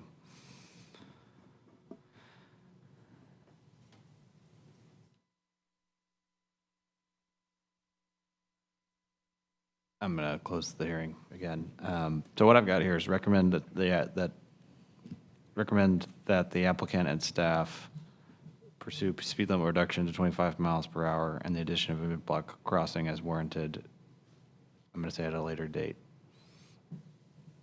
Is that sufficient for folks? I could be more specific than that, but I don't feel like I need to be more specific than that. Just saying later date, leave it open-ended, It does. like even beyond. Sorry. I mean, the same way that it's a recommendation though, right? Yeah. That in itself leaves it open-ended. Can you weigh in on this? Yeah, making it a recommendation doesn't have the same effect, right, as a condition. It won't be a requirement, but certainly it'll be on record, it'll be taken forward, and you have an applicant who's willing to do those things on the record, and that'll be in your minutes. Seems to be covered sufficiently as far as a recommendation goes.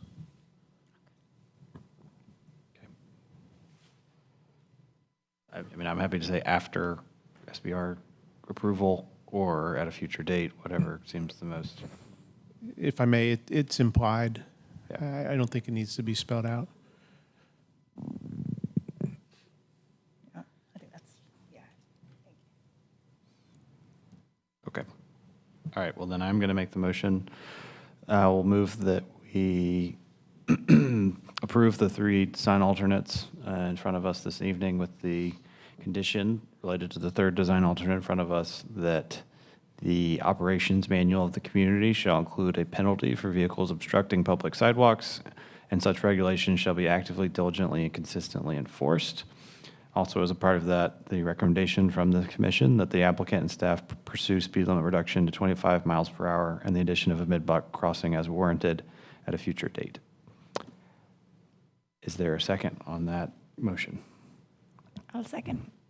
Mr. Avia, thank you. Any discussion? All those in favor, please signify with aye. Aye. Aye. Any opposed? Nay. Okay, that motion carries 7-1. The committee's written decision will be adopted when the minutes of this meeting are adopted, and the written decision will be provided to the applicant and other parties with right to such notice following adoption of the decision. Thank you.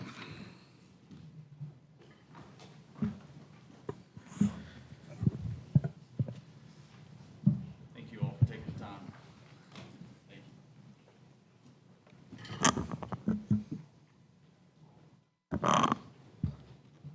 Okay, I don't have my agenda in front of us. Do we have minutes that we need to approve?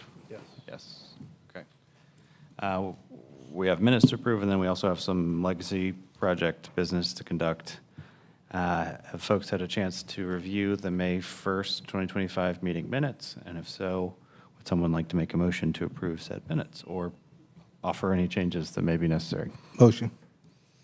Is there a second on that motion? Is there a second? All those in favor? Aye. Any opposed? Seeing none, that motion carries.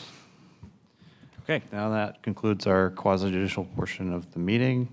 Casey, can you help us navigate the legacy project portion, or Keegan?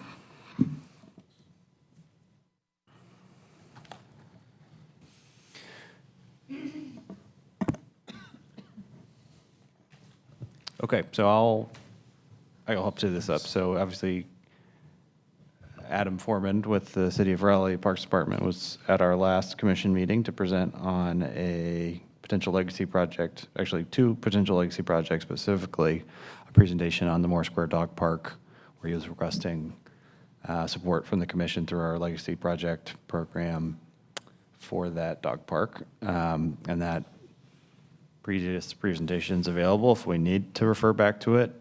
Based off of the feedback from the commission at the last meeting, he got together with his team to respond to some of the feedback from the commission. So specifically, Adam offered these 2 updates here that their horticulture team, and we'll go through these slides, how they would address improving the landscaping and specifically some of the greenery and other plant material as a part of that. And then the second additional element there was that they would rebid for the specific construction materials of the fencing in order to have that be of a higher quality. So both of those two things are directly in line with the feedback that was requested from the commission, or alterations. So Keegan, if you can flip through these slides here. So they already bid this out? Given that he said rebid, I would take that to mean that they bid it out once. Okay.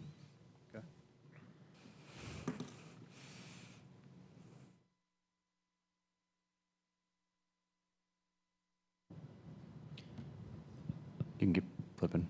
Did you want me to provide any If you commentary? if you wanna narrate, I by all means. I'm not prepared to comment further than what's on the screen, but I can certainly navigate to the next slides Thank you. once you're ready. So I will say, as we're navigating here, much of the commentary and was around, what will the edges of that dog park look like? Could there be capability of adding additional plant material, greening, et cetera, just to help with the appearance of the fence and the wear and tear that that's going to take? Knowing that all this is understory of some very mature oaks. So, this is their response to that of, including additional plantings appropriate for understory. And this maps to that previous slide of that pathway that would link between Person Street and the plaza. Okay, next slide. So calling for an additional tree to be planted or large shrub. Next slide.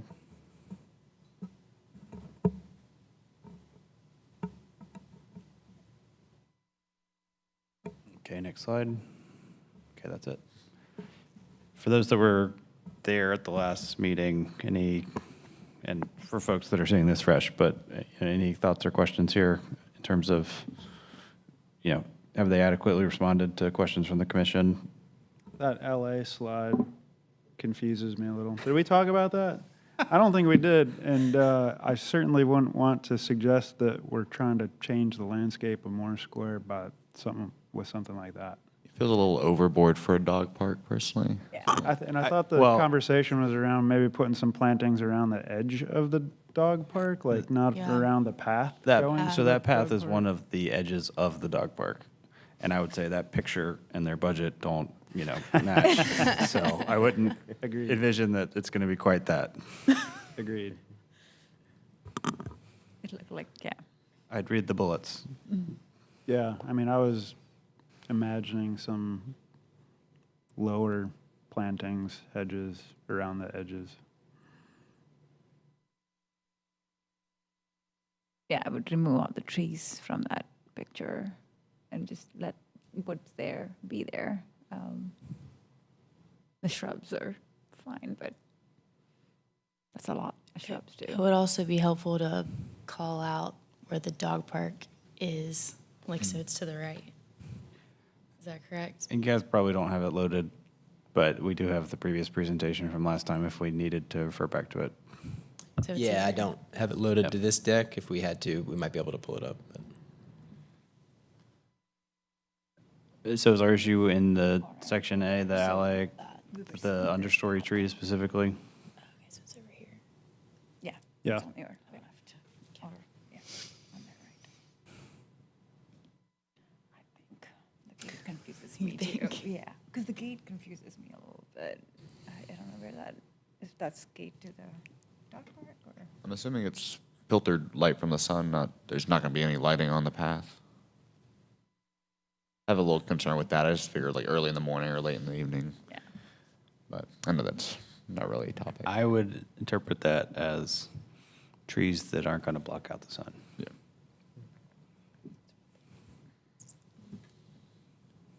And last time we talked about like a certain percentage of whatever we're committing to go towards improvements like this, and then the other percentage to just offset the cost of construction so it could move forward. That's right. And so between meeting, Casey did confirm for us that 11,000 is our number that we're able to commit. So, per that previous feedback, it could be 5,500 to go kind of unencumbered, and the remainder to go to a specific portion. But it could be half and half. It could be 60-40. It could be whatever.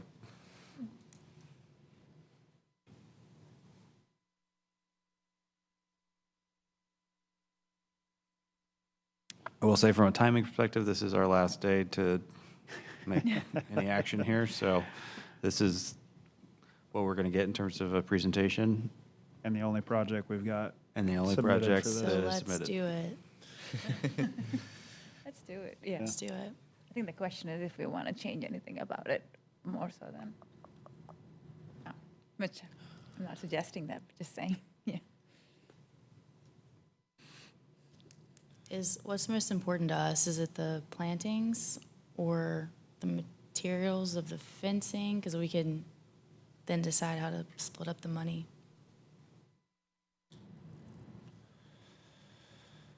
Do we want to do 50/50 for 50% for landscaping and 50% for the quality of fencing or improving Or I the thought we were quality of doing fencing? one unencumbered. They can do whatever they need. Or that, yeah. And then one, what's most important? Do you have an opinion on that? Let's do landscaping. Yeah. Yeah. I actually do feel strongly that the quality of the fencing material is important. That'll affect the overall feel and aesthetic of the park a lot. The problem that I'm trying to reckon in my own brain is we don't even know what that material, like what the base Yeah. material is going to be. Like, do we need it to be better? We don't know the We delta know what that's the gonna- existing dog park material is. Yeah, are they planning to go back with the same? No. No. Yeah. On the first slide, did they show, they mentioned the fencing, I believe, on the first They slide. did on this one, yeah. say particularly what the material was going to be? They did not say the specific material. I think they said they're going to rebid to ask for higher quality of material. Yeah. If I could, if memory serves, I do think there was a commitment to it being better than the existing, because I think that's Yes. the existing fence is part of the reason it's temporary, so. Yes. But I don't think it was very ornamental. I think it was more institutional. And on our budget, I don't know that ornamental is really in the. Correct, yeah, that's a fair point. Okay, well, if there's specific feedback of, this looks good, but this thing we are uncertain about, we can provide that. I would say that we request that they come back to make a presentation to our commission upon, either upon completion or, within the next 6 months, if not completed, for an update. And then if there's a specific, motion here in terms of how you would split the dollars to achieve maximum, benefit, we could do that. I mean, y'all think it's worth having them come back once they've got a final design for us to look, before they go and implement it and they put something in, we're like, that's not really what we had hoped for. Can we do that? Can we ask them? Yeah, I mean, we can ask them to do We can say like, whatever we hey, we'll want. give you, these are the funds. We want to allocate them to your project, but before you do it, you have to come in another approval. Yeah, I mean, is it worth it? You guys, it's your call. I mean, they're gonna have to create some sort of drawings that they can bid out. Be careful what you ask for. They may come back and you may not like it.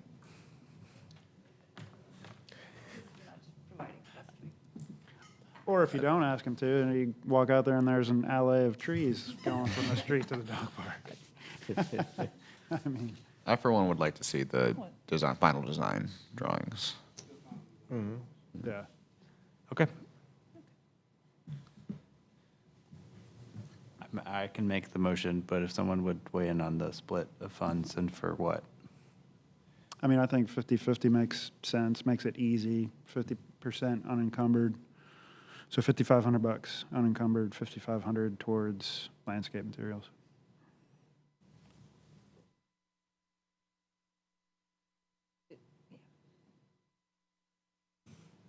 Can I friendly amendment ask that it be landscape materials and an improved quality of fencing material towards an improved quality of, And/or?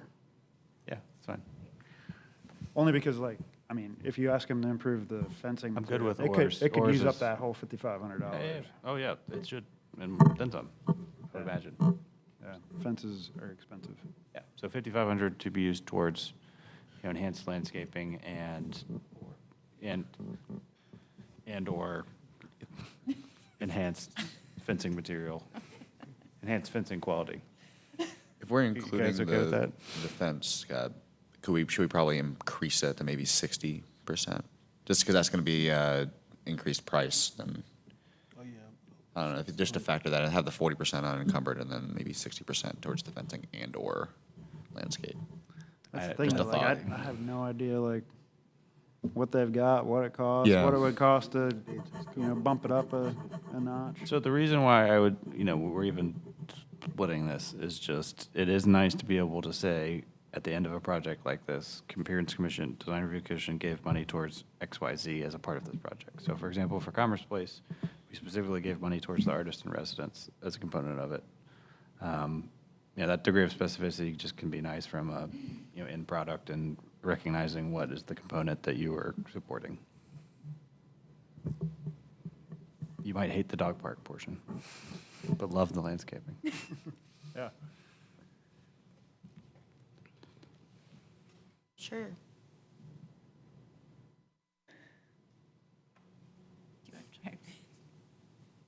All right, well, then I will make a motion. I will move that we engage with the Parks Department to provide $5,500 unencumbered towards this project, as well as $5,500 to be used towards enhanced landscaping and/or enhanced material as part of the fencing. And that the team come back to this commission with final designs for this project before construction, as well as, come back to this commission upon completion of the project. Am I missing any pieces of that?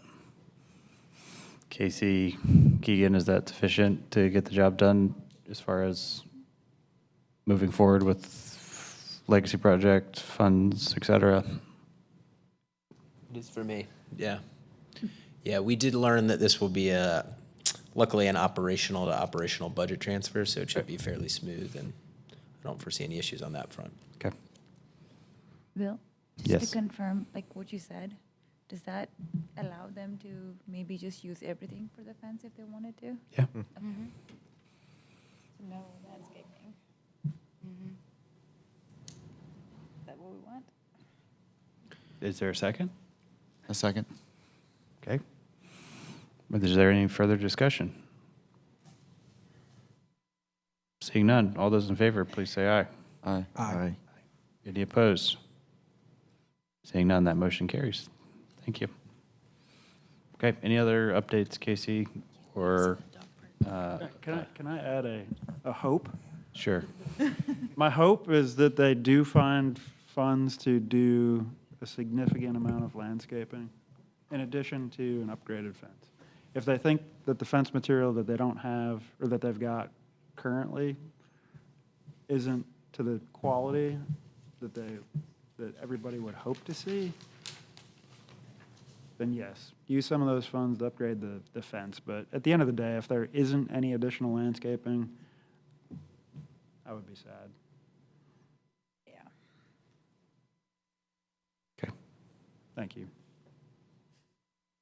On the alley understory trees, is there anything that you want to say with regards to that? Do you defer to their judgment, or, yeah, they'll be back for their final design, so, okay. Design crit. Casey, anything else as far as Sir Walter or any other? Yeah, I just wanted a couple updates since we're meeting next week to really have a work session on Sir Walter. I just want to give you a couple updates. The call for artists ends on Monday, so in just a handful of days. As of this afternoon, we've had one submission. So I know folks have a tendency to wait till the end, but if you could continue to share with your networks and encourage folks to that might be interested to submit a portfolio to be considered for that, that would be great. Did that make it in one of the Arts Beats, Arts Flash? What's the Raleigh Arts newsletter? I don't know about the newsletter. It is on the Raleigh Call for Artists webpage. And our Plan Dev communications team put out another email blast with the information again. So they are making an effort to, through our channels, to share it some more. And then the awards jury met yesterday afternoon and had a great discussion about the nominations. They did make their decisions for which projects to award, and those will be going to city council, I believe, the July 1st agenda, in closed session for their affirmation. And then after that time, after that, then I'll notify the folks that won an award. Was anyone here today on the jury this year? Oh, did it go well? I mean, timing-wise, I think we were pushing it. Got Great. done before 4 o'clock, so it was good, yeah. I think one of the, like, even better than last time. So it was exciting, and he was with me. Yeah, it was nice. Can't complain. Are people going to like what they see for the awards? What's that? Are people going to like what they see for the awards? Let's hope so. Has been busy.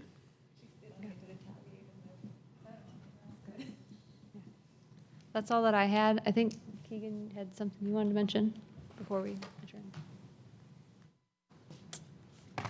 Yeah, now that we've kind of concluded decision-making for the legacy project for this fiscal year, I did want to put a plug again for anyone who might be interested in collaborating on a revamp for how we structure the legacy project. I think we talked about this a few meetings ago. Seems like there's general interest in formalizing the program, and I know we've gotten some guidance that that would be wise, just generally, for us to do. So that's something that I will likely be leading. Are you excited to lead that, or is that a? Sorry? Is that something you're excited to lead, or is that No, just you've been assigned that? I'm always excited to lead things.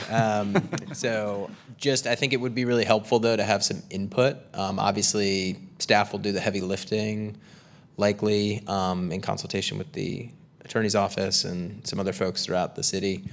But getting input from you all before we formally launch it and how we want it to be kind of shaped and the criteria and that type of thing, I think having a smaller working group would probably be fairly effective. So obviously, your decision on how you want to do it, but that was one idea, and I just wanted to put a plug in again. It's already part of our work plan, so sounds great.